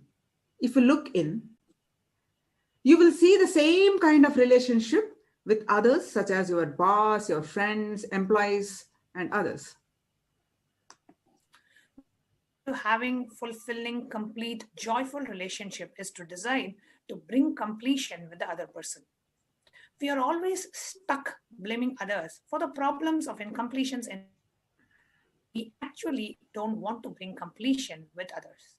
So the first and the most important step is you making that decision. Yes, I want to experience completion. Because many a times we feel, oh, this person did that to me, that person did this to me, why should I complete? Let them come and apologize if that is so important for them. I don't think I want this relationship in my life. It's better. We are just staying far away. I don't want to complete. We are always looking for some way to blame others and justify what you feel about them. And you don't really want to bring completion with others.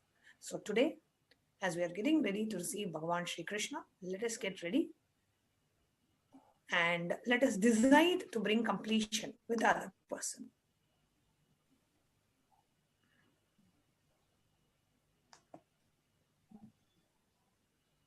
Let all your ideas about health, wealth, happiness, relationships be more and more grounded on cosmic principles. That is what I call manifesting powerful cognitions from the Supreme Pontiff of Hinduism. And take a moment and decide consciously that you are not interested in blaming life, in blaming the other person for the incompletions caused, and that you really want to have and experience completion with that one person that you have chosen. So please close your eyes. Sincerely cognize and decide consciously that you don't want to, you are not interested in blaming that other person for the incompletions, whether you are right, they are right, whether they did right to you, they did wrong to you, you did right to them, you did wrong to them, whatever it is, you are not interested in blaming the other person for the incompletions, and that you really want to experience completion in relations, in your relationship with that person. Just for a few seconds, make a clear, conscious decision. Satya Sankalpa.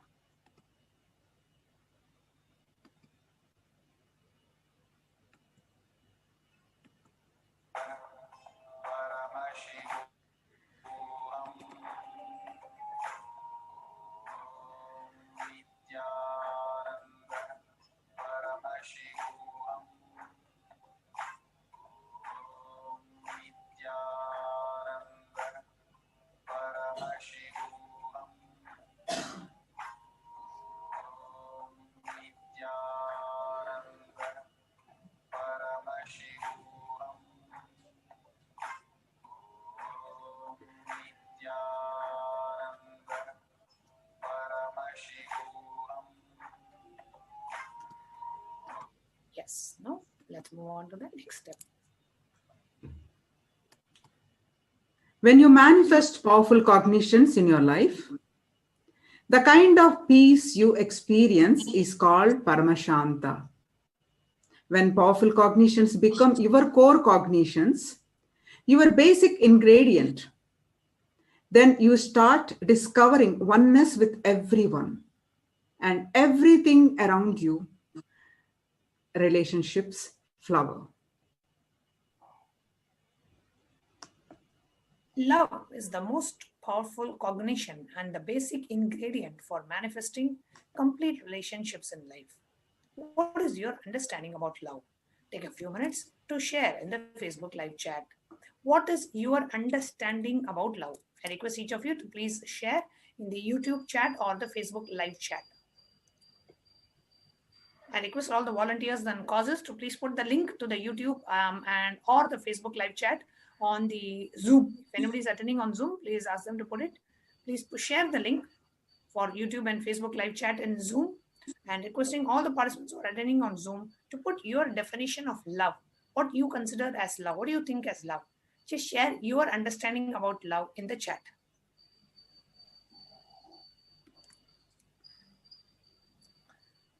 Let's take a minute or two to quickly share our understanding about love.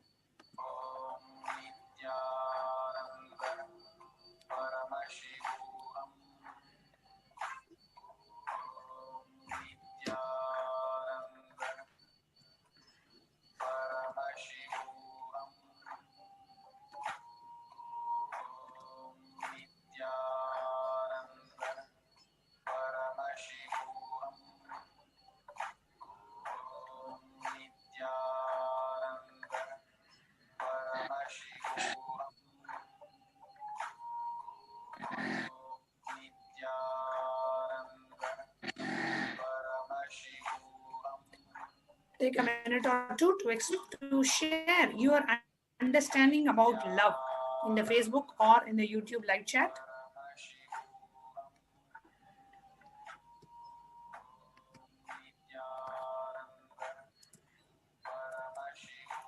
Let us see what different understandings that we get about love.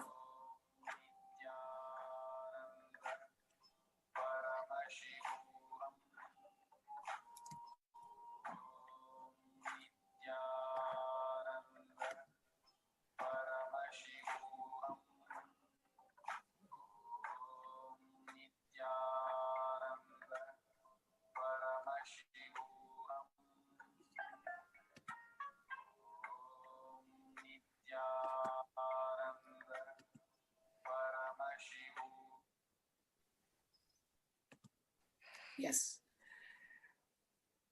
Let's see some of the comments that have come in the YouTube and the Facebook live chat. So we have YG is saying the definition of love is not to do bad to others. Tiana Forrest is saying not giving up on people. And Sonali Gupta is saying unconditional tyaga and compassion.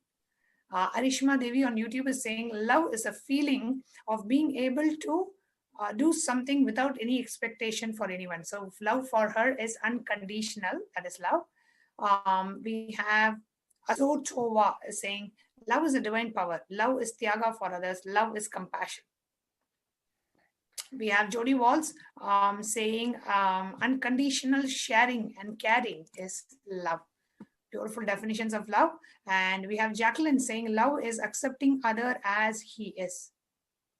Beautiful. Yes, let's move on to the next slide.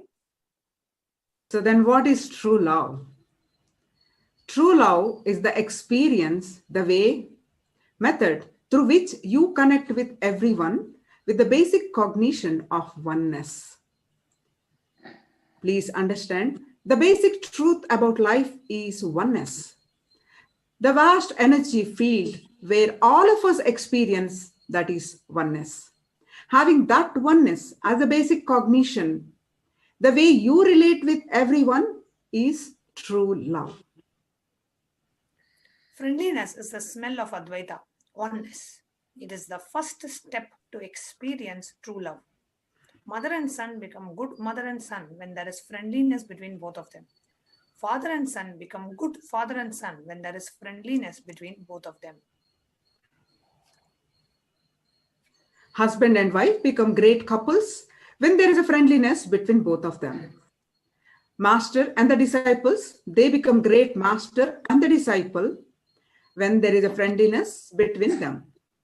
In any relationship, the friendliness between them expresses as true love. Friendliness is the essence of life.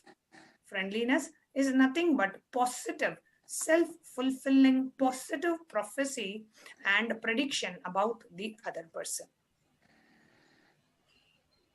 Whenever you have a self-fulfilling negative prediction about the other person, you are waiting to break it. When you are waiting to break it, all your attitude will be fuming with anger, agitation, irritation. What is self-fulfilling positive prophecy and self-fulfilling negative prophecy? Let us take a I'll share with a quick example. Now, let us say you have a neighbor, okay, and he constantly irritates you, and he tries to show that he's a big person, he's more successful than you, constantly trying to belittle you and do something. Okay, so you always feel irritated and belittled and by your neighbor. Now, let's say your neighbor buys a new car, and he has no such intentions. He just genuinely calls you and he says, can you come and I want to show you my new car. Why don't you come over to my house? And I want to show you my new car. Immediately after, that's all he would have said on the phone. Immediately after you keep the phone, you'll be like, see, now he started boasting. I know when I go to his house, he will just try to belittle me that I don't have a good car. That is all his intention. That is why he's calling me to his house. And even if that person calls you for something, normally you will feel like this. And then let's say you go to the house, right? Some incident will happen where, let us say he comes and they say, why don't you come for a test drive? I'll just take the car and show you. This car is amazing. It is not like any other cars. Anything he say, you will feel belittled. You will feel like, see, I told you this is what he will do. Exactly he did. What he is doing will be basically more from your own judgment and perception of that person. But because you have such a strong perception and negative cognition about that person, whatever he does, finally will end up as you will feel like, see, this is why I told. This person is always like this. You will always be trying to justify a wrong cognition, an incomplete cognition about that person is negative prophecy. You always try to fulfill or justify a positive prediction about a person is self-fulfilling positive prophecy. I hope all of you are able to understand the difference and the meaning of the term self-fulfilling negative prophecy or prediction. The next slide.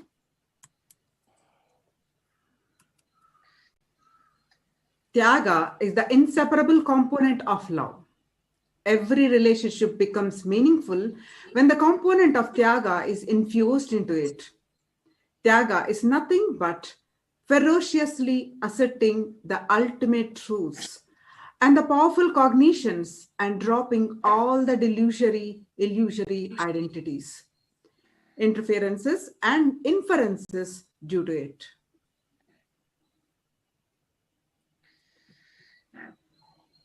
Any relationship you value will have an undercurrent of Tyaga in it.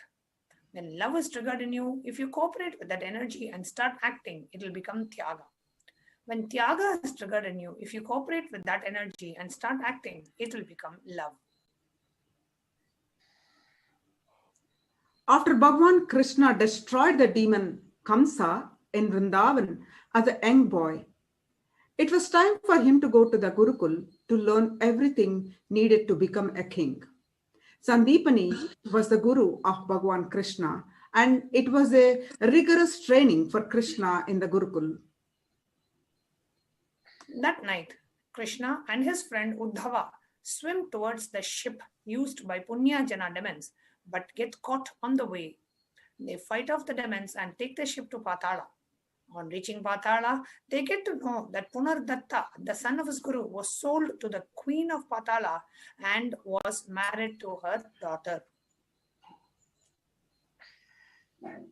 Actually, after Krishna completes his education at Sandipani, Sandipani's was one day, Krishna saw his guru Sandipani gazing at the sea with tears in his eyes. And Krishna, with folded hands, asked Sandipani, what was the reason for his sadness? Is there anything that I can do to remove your sadness? Asked Krishna. Sandipani reveals that his son was kidnapped by Punyajana demons a year ago and sent to Patala. Krishna assures Sandipani that he will get back his son, Punardatta, and that it would be his Guru Dakshina to Sandipani. So that night, Krishna and his friend Uddhava swim towards the ship used by the Punyajana demons, but get caught on the way. They fight off the demons and take the ship to Patala. On reaching Patala, they get to know that the Punardatta was sold to the queen of Patala and was married to her daughter. Krishna tries to convince the queen about what had happened, but she doesn't accept and asks Krishna to leave. Krishna states that it is his commitment to his guru that he would get Punardatta back no matter what happens to him. A fierce battle ensues between them. Krishna defeats the demons in the Patala and heads back to Sandipani along with Punardatta, offering his Guru Dakshina. How much Krishna valued the Guru Dakshina and the context that he held. I have to do whatever it takes to get my Guru's son back. There was no reasons given, nothing. He just did everything to retrieve the life of his Guru's son. That is Tyaga. And it is really real love that leads to Tyaga. Let us watch a short clip from the Supreme.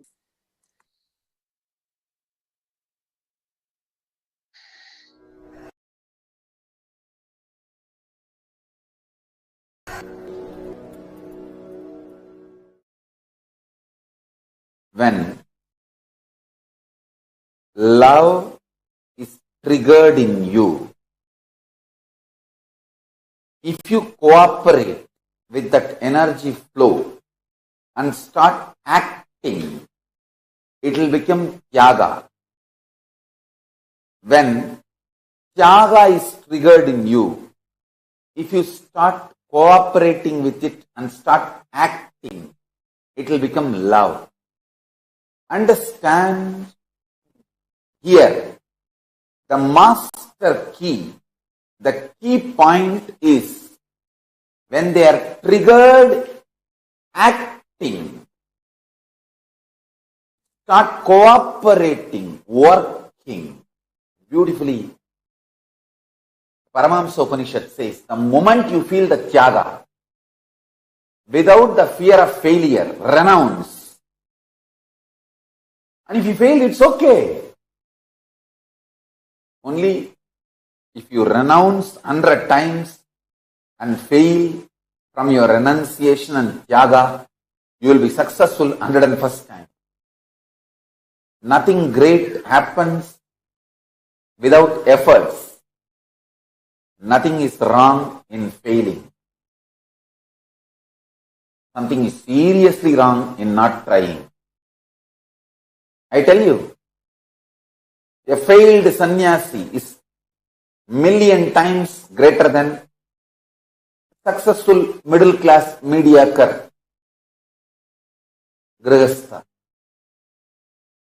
Because the depth with which he is attempting for tyaga, that depth itself is too big. It's like in Indian villages we say, 8th pass, 10th fail. Surely 10th fail is much bigger than 8th pass. Because the very class is different. In any level, larger attempt for higher tyaga is best. I tell you. Doing tyaga of the mood swing is the highest tyaga.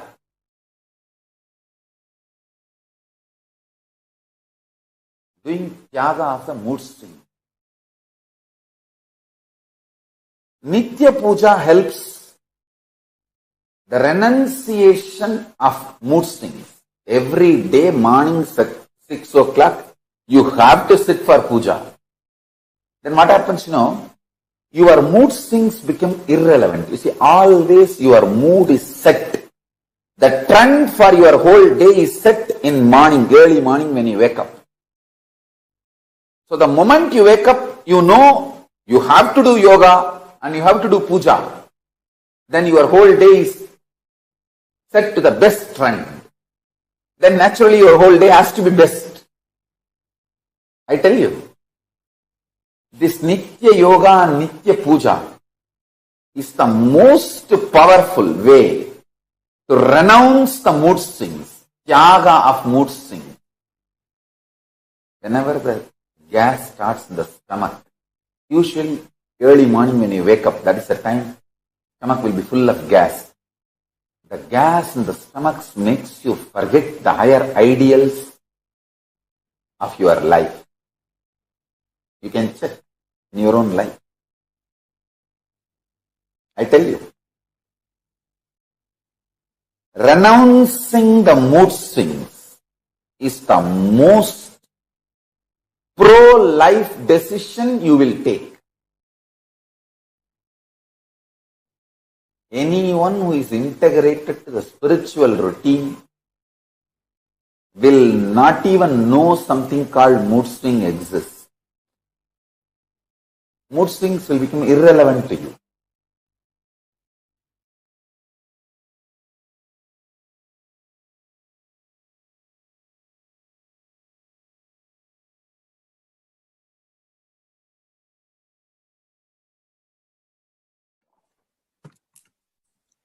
Now, let us experientially understand what we are actually missing in our relationships and how we can bring completion and fulfillment in our relationship. We need to build consciously our relationships. Please understand, if you had some relationships and lost it, you have not systematically built it. It has happened to you as an accident. Anything which brings you powerlessness, difficulty, you never had that systematically. Anything you build consciously stays with you and makes you more and more powerful. If you feel your earlier relationships are a failure, you need to know you did not build it consciously. It happened as an accident. You carry a certain unconscious negative thought current and pattern with which you relate to people around you. As long as you carry the same pattern, you will always attract the same kind of relationships in your life. When you complete and get out of the pattern and complete incompletions you are carrying, you will attract the right people and relationships in your life.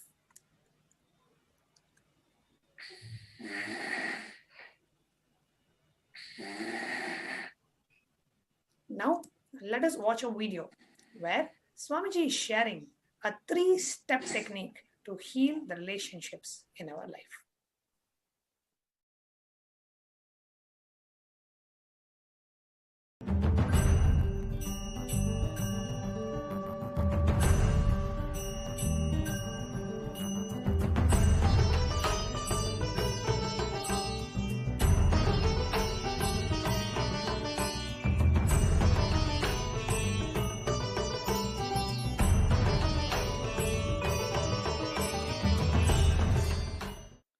Listen. Completing with others. Others means not just only your father, mother, husband, wife, brother, sister. The human beings around you. We will start the completion with everything with which you are living. Your wealth, your health, your bag, your seat, your pets, your car, your house. Please understand, all these are living part of your life. They may be dead objects, but they are living part of your life.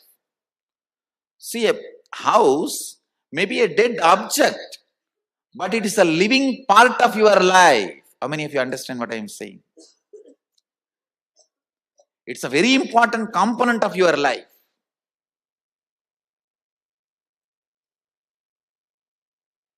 First, we will start completion with all the human beings with whom we are living. First step, completion with everything. With every human being.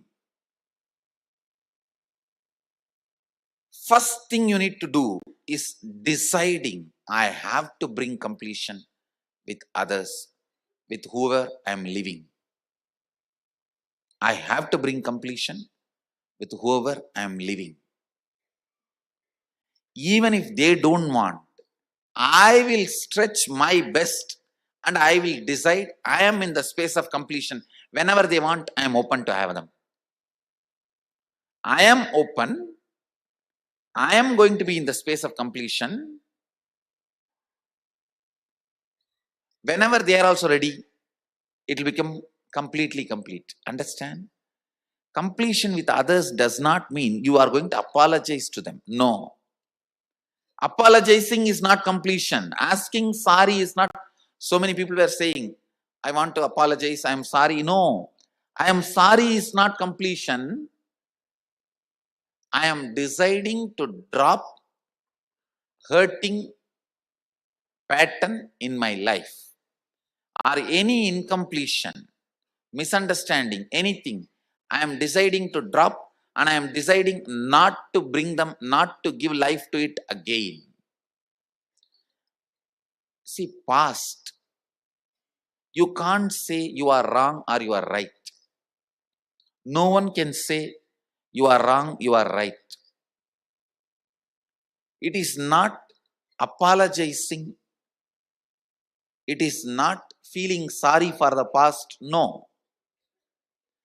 Deciding, I am dropping this incompletion, hangover of the past, and I will not allow this to happen once more. Completion is actually responsibility,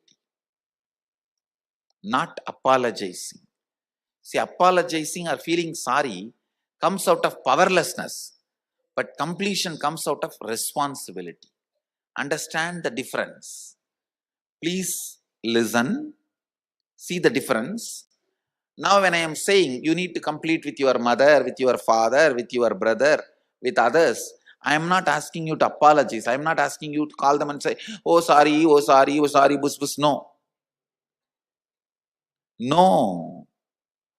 Feeling sorry comes from powerlessness. That is not completion.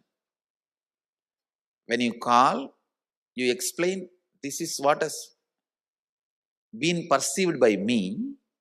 Here, I am not interested in looking into you are wrong or I am wrong. That will only create more and more anger, hatred and suppressed violence. I am only saying one thing. I am ready to drop the past and its powerlessness, incompletion. I am declaring, I am dropping the past and I am complete. I don't have incompletion.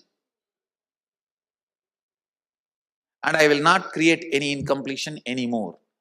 Your decision and declaration, when it reaches them, you will suddenly see they also open up and start coming towards completion. But first, you need to be prepared. The first step, preparation for you. Sit with any one person in the hall. First, invoke your mother in that person and complete. Then go to the another participant and invoke the father in the person and complete. Don't invoke everybody in one person. No. One person, and with whoever you need to complete. Here, complete. Then, without the person, sit with the mirror and invoke that person in the mirror. Invoke your mother in the mirror. Talk loudly, not silent completion. No. Talk loudly as you are talking to your mother and complete. Invoke your father. Talk loudly as you are talking to your father and complete. Listen. First step. With the participants, you will sit and do completion. Second step, with the mirror, you will sit and talk and do the completion. Third, only you are going to call them and start talking to them. How many of you understand? First, do the first step and second step. If they are dead, by invoking in the mirror, if you do completion, that's enough. And if there is a legal problem, calling them, they may record and create a problem. You don't need to call them. If you know that they are still alive and if you have the ability to reach out to them, you should reach out. First, you don't even go to that step. Let us first do these two completion. Then you will have a lot of questions. I'll answer them. I'll help you to do these two completion first. That will take away the anger and vengeance and misunderstandings and suppressions you have. Let that come out first. Let you be healed. All that spicy, chilly anger, vengeance, everything will come out through the words. You will be ready to complete. If you directly now call them, you will only pick up more fight and come back with more mess up and incompletion. How many of you understand that? That is why I am not going to let you call them now. You will start reasoning with them. You are wrong, you are wrong, you are wrong. End of the call, more incompletion. First, even if your relative or the person with whom you have to complete is in the hall, you will not talk to them directly. You will only sit with persons, other participants, and then you will only sit with the mirror. Then I will have one more session answering your questions, and I will also be doing a Shivoham process to heal your past. That part of the brain which records strong emotions. I'll heal that part with the awakening of the Kundalini. Then your tongue will have the sweetness, honey. Then you should call on honey. Otherwise, honey! The honey itself will be so frightening. It won't be like a honey bee.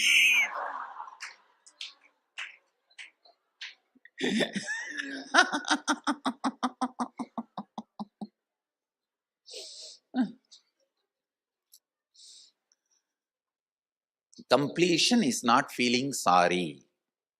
feeling powerless. For example, you are going to call your mother. Sit with her, explain from the beginning what all incompletions you developed with her, make her understand very clearly you are responsible for it.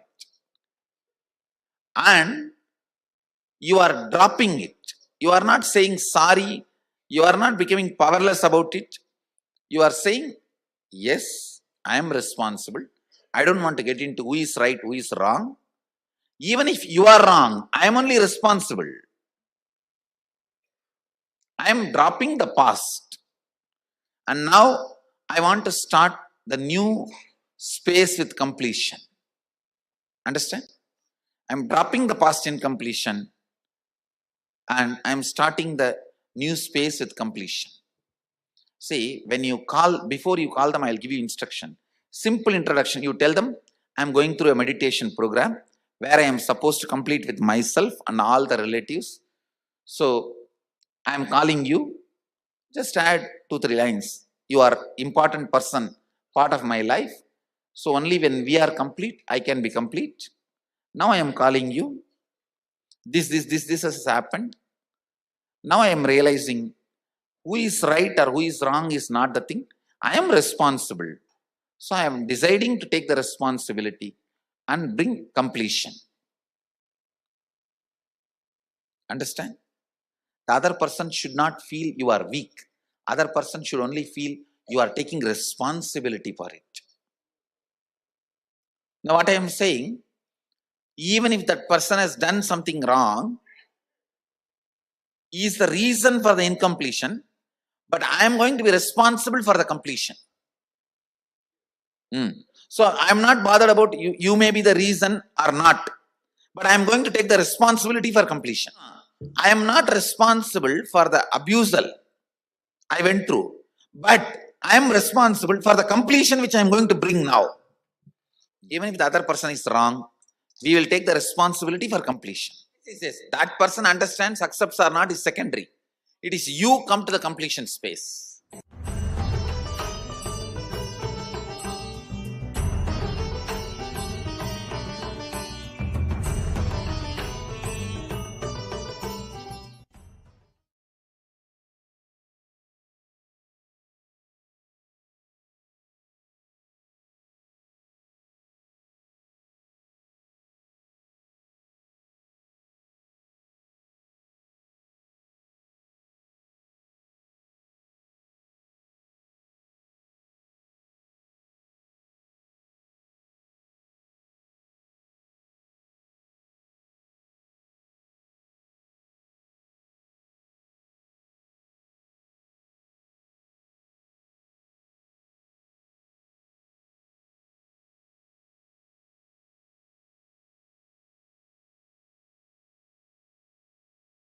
That one relationship that you have taken, and we'll be doing the 3-step completion process in detail. So we have requested a little bit more time so that all of us have enough time to do the completion before preparing ourselves for the darshan. So because of that, we have requested the darshan time to be at 9:30 a.m. IST. So the Bhavasamadhi darshan of Bhagavan Shri Krishna in the physical embodied form, the Nijavatara of our beloved Swamiji, the Supreme Pontiff of Hinduism, the darshan time will be at 9:30 a.m. IST, because we wanted to do a very special step-by-step completion process, which we are going to lead each of us into. So now let's enter into the next step.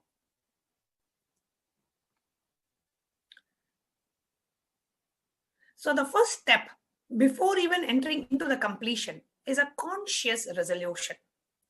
Before you begin anything in your life, make a conscious resolution to do it. Whenever we begin anything with a conscious resolution, sankalpa, we receive the blessings of all the divine beings to fulfill our commitment to ourselves.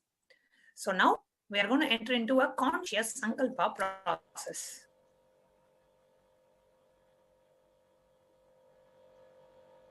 So today, the Kailasa's Department of Religion is offering the service of creating a Satya Sankalpa, the conscious resolution, to receive the blessings of the Supreme Pontiff of Hinduism for bringing completion to our relationships. To have the conscious resolution, please sit straight with your head, neck, and spine in a straight line. You will now be led into a conscious sankalpa process. So we will be having Sri Rajananda Maharaj from Adi Kailasha Sarvagnya Pita leading us all into a conscious resolution process. Please sit straight and let us get ready to take the Satya Sankalpa, take a clear conscious decision to experience completion with that one relationship and all relationships in your life, so that we can radiate love and fulfilling relationships just the way Bhagavan Sri Krishna did, so that we can manifest fulfilling relationships in our life. So please sit straight, and now let us enter into the conscious resolution, the Sankalpa process.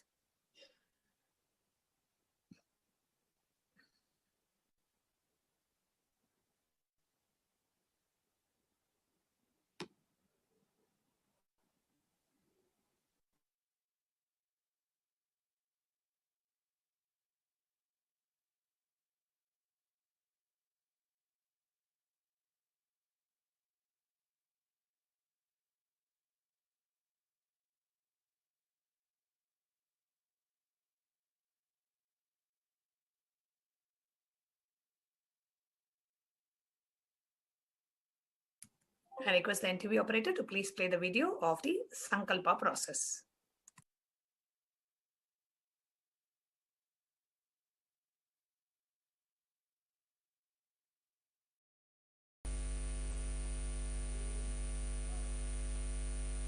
Nithyanandam. Today we are going to take the Satya Sankalpa for the Purnatva Kriya. Satya Sankalpa is done in the Sanskrit language. A Sankalpa is done as a resolution for all the benefits and all the auspicious blessings to manifest from any particular event that you are going to begin. We always resolute for all the best things before anything starts.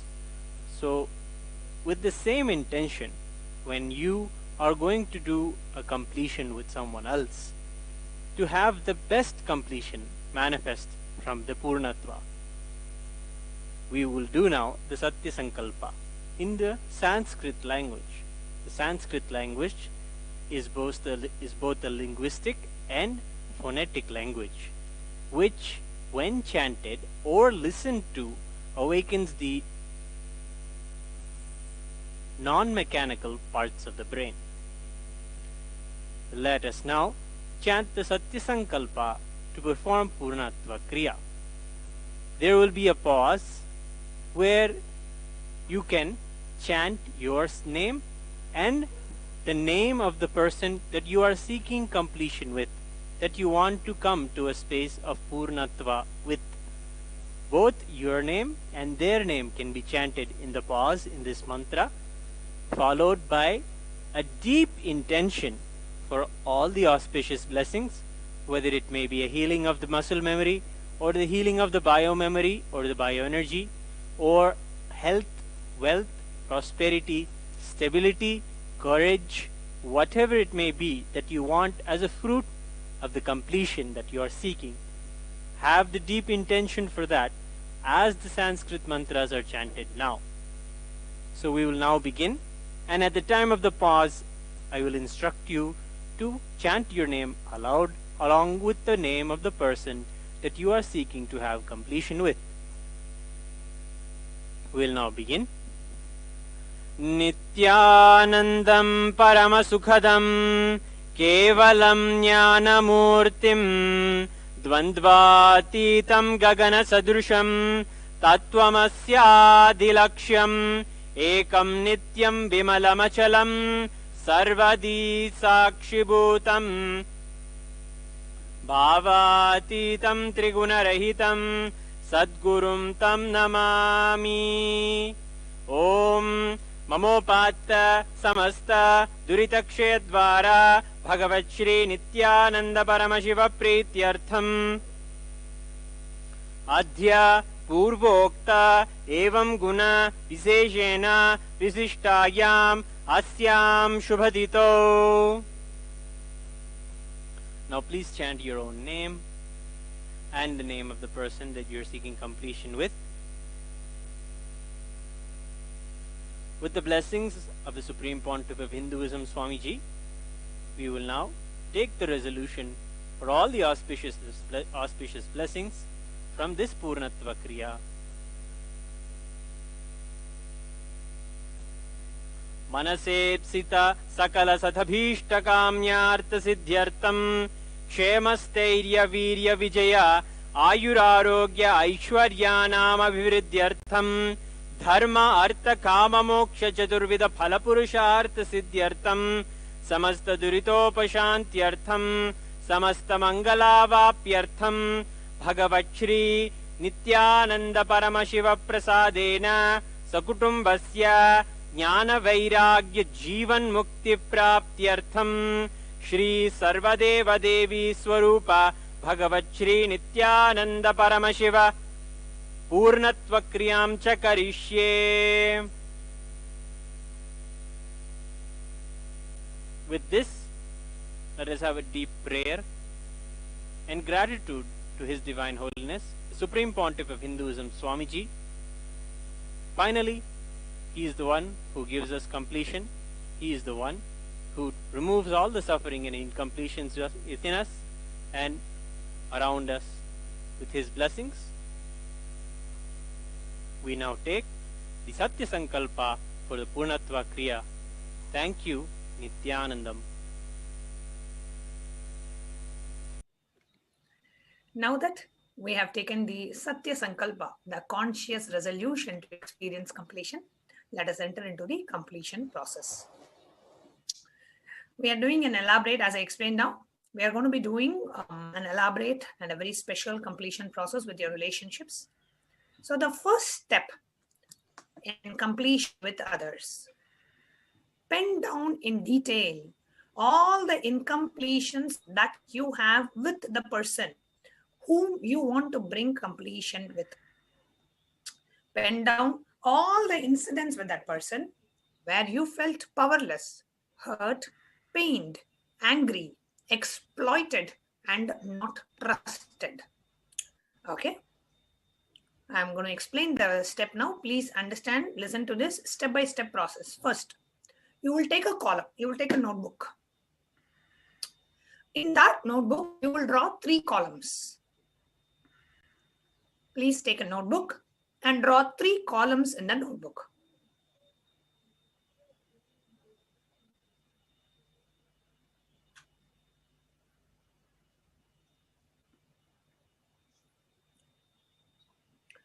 In the first column, title the column as incompletions. Title the second column as my world. Title the second column as the world, THE, the world. And title the third column as my world.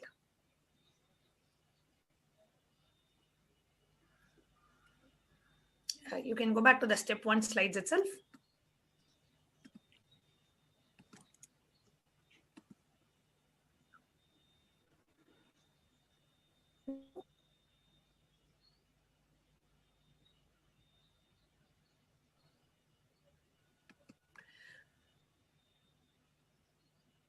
Incompletions that with the relation, whichever person that you identified, whatever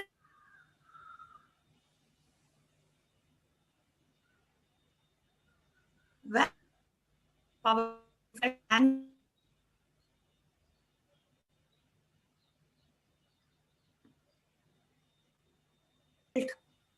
unhappy, angry, frustrated, all these are incompletions. You will pen down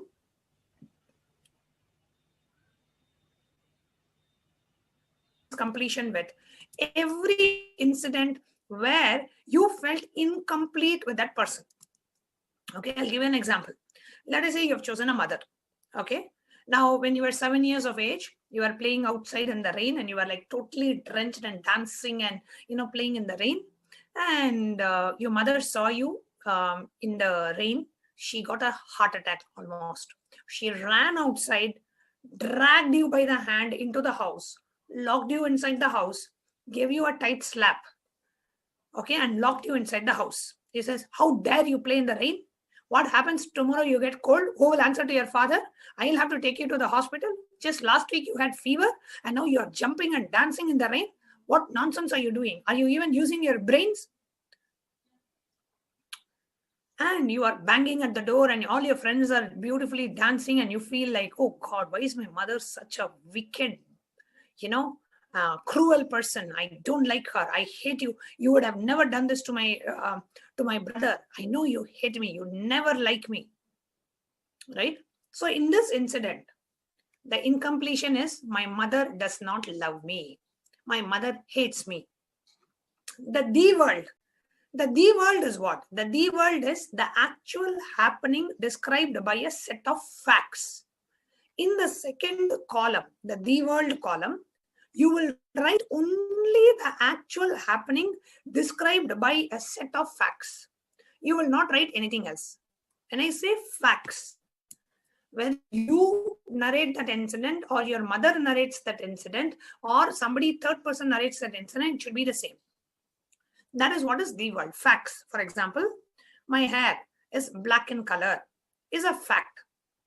Okay. I have 5 fingers in my hands. It is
apologizing for the technical glitch.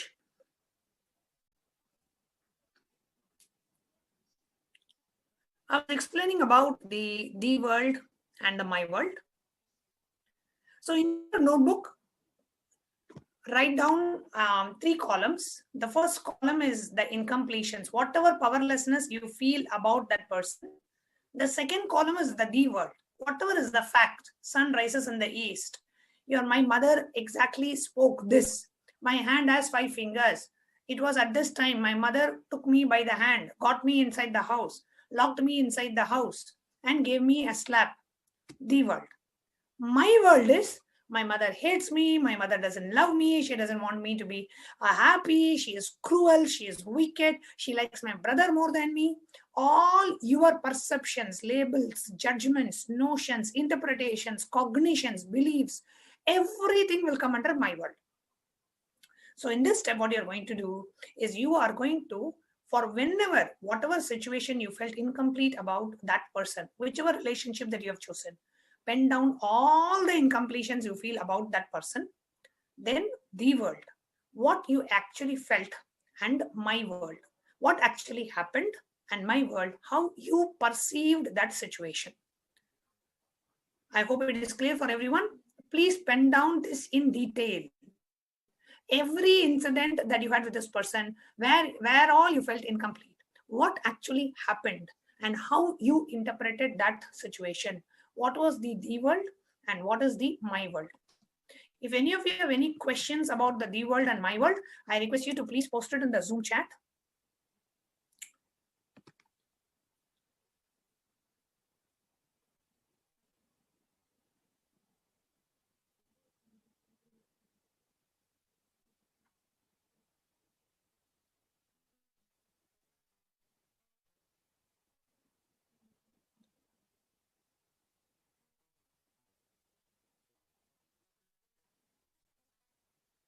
Any questions you have, please put it in the Facebook or YouTube chat. We will be attending to your questions.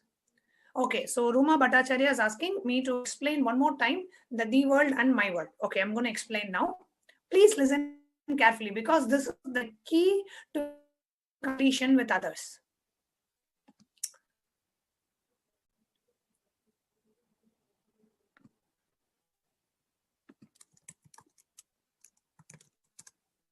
Okay, so how do you define the world and my world? Okay, so what is the world? The world is what actually happened, described by a set of facts. I'll take this one example. I was 7 years of age.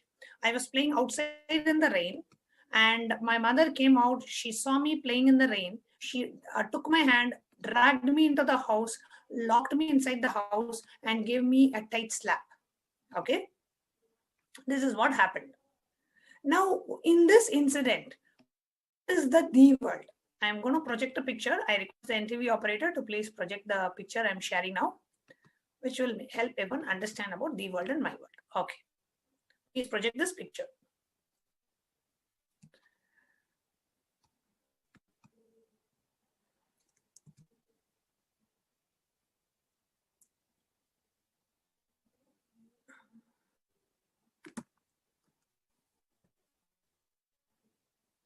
Yes. So here I'm projecting a picture of the world and my world. The world is actual happening described by a set of facts. So in the incident where my mother took me by the hand and got me into the house, what is the world? The world is my mother. I was playing outside in the rain with my friends. I was totally drenched. My mother took me by the hands, got me into the house, locked me in the house. Okay, my mother took me by the hand, got me into the house, locked me inside the house, and gave me a slap. This was what happened. Now my world is how I perceive that situation. I'm perceiving my mother as she is wicked, she is cruel, she is partial towards my brother. My mother is wicked. She doesn't like me. She hates me. All the ideas, your judgments, the labels, the opinions, the notions, the beliefs, the experiences, expectations, memories, whatever interpretation of the actual happening given by your cognition.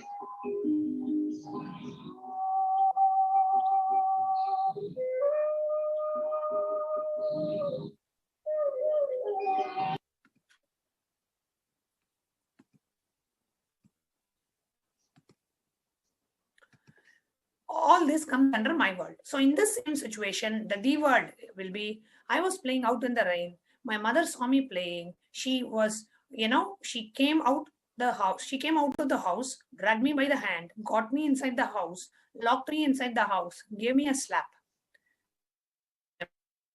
My mother doesn't like me. She's always angry at me. She likes my brother more than me. She would have never done this to my brother, but she always does this. She never likes me being happy. She never wanted me. My mother is cruel. My mother is wicked. My mother is angry. All this is my world.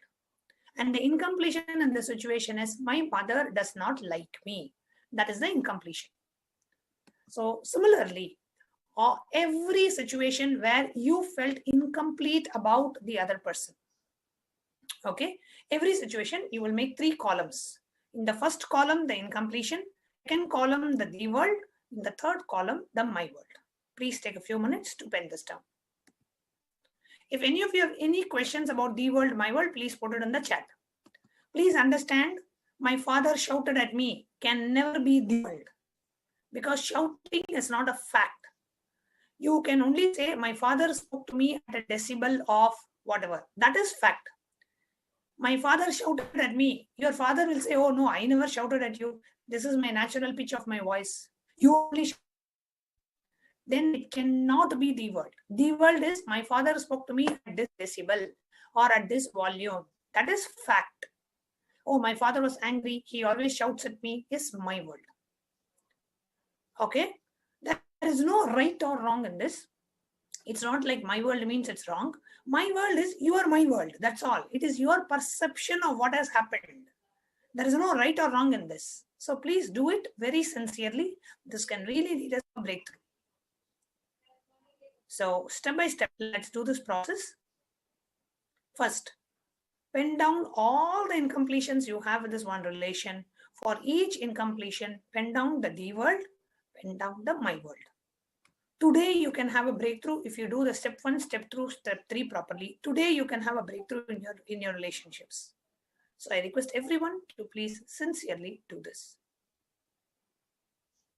If you have any questions, please post it in the Facebook chat or in the YouTube chat.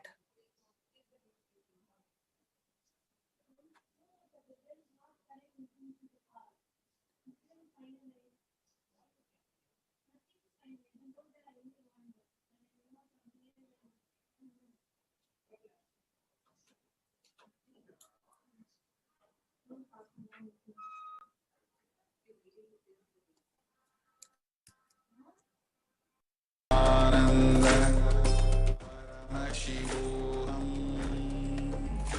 Om Nithyananda Paramashivoham. I bless you all. Let you all open all your 3 eyes and manifest the powers of Mahasudashiva. Om Nithyananda Paramashivoham. Om Nithyananda Paramashivoham. Om Nithyananda. If any of you have any questions, please feel free to put it in the Facebook chat or YouTube chat. And we'll be, if you don't have any questions, please continue the process. Please do this sincerely.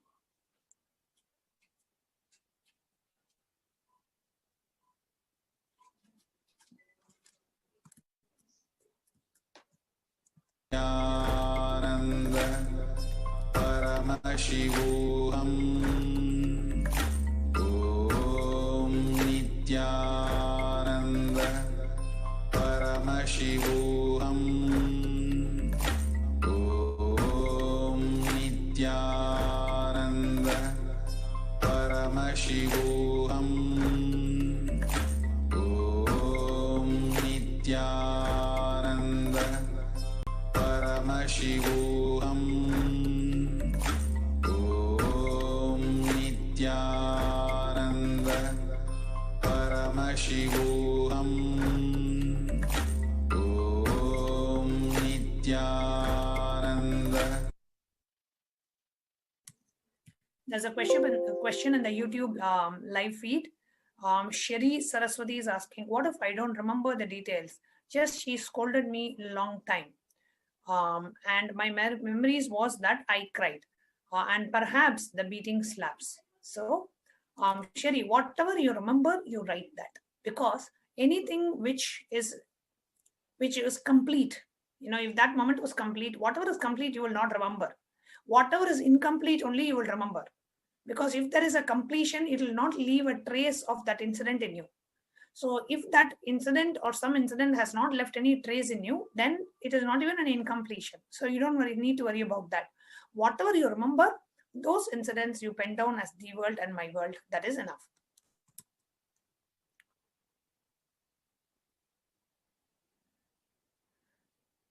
Okay, so Sherry, you're saying scolded me. Is it the world? Scolded me can never be the world. Okay, scolded me is always my world. The world can be my mother spoke these words to me. If you don't remember the exact words, you can say the mother spoke whatever XXX, or you can leave the blank or put a line and say my mother spoke dash whatever words to me. Just leave it blank. And in the my world, you can say my mother scolded me. My mother was angry at me. She frowned at me. All this can be the world.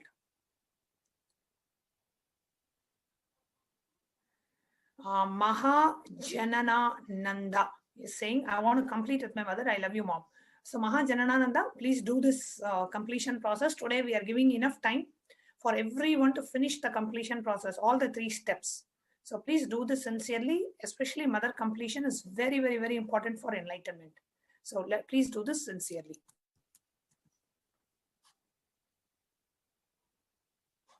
I'll give a few more minutes. Every incident you remember about the person, write down the D word and write down the my word. Please do this sincerely. Om Nithyananda Paramashivoham. Om Nithyananda Paramashivoham. And all the Paramashivoham participants, all the Paramashivoham season 25 participants, if you have any questions, you can post it in the Facebook or YouTube chat, so we can attend to your questions. Anybody has any questions, please post it in YouTube or Facebook chat.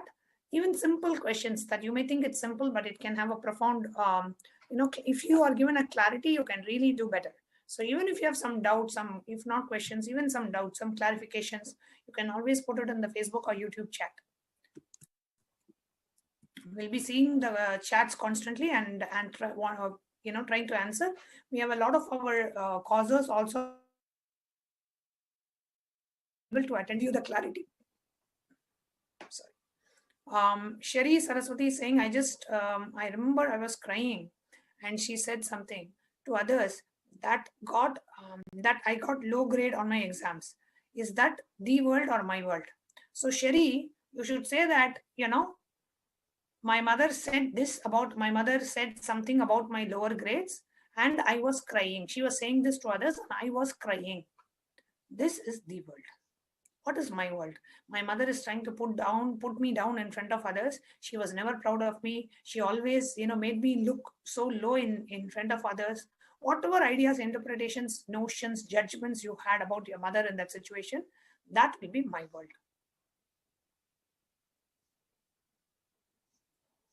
Sherry, please confirm in the YouTube chat if that answered your question. If you have any questions, please post it in the Facebook or YouTube chat so we can attend to it while you're doing the assignment. Please do the step 1 in detail. Om Nithyananda Paramashivoham.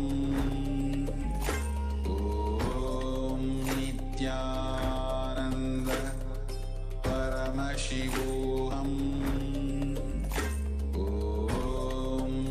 Nithyananda Paramashivoham.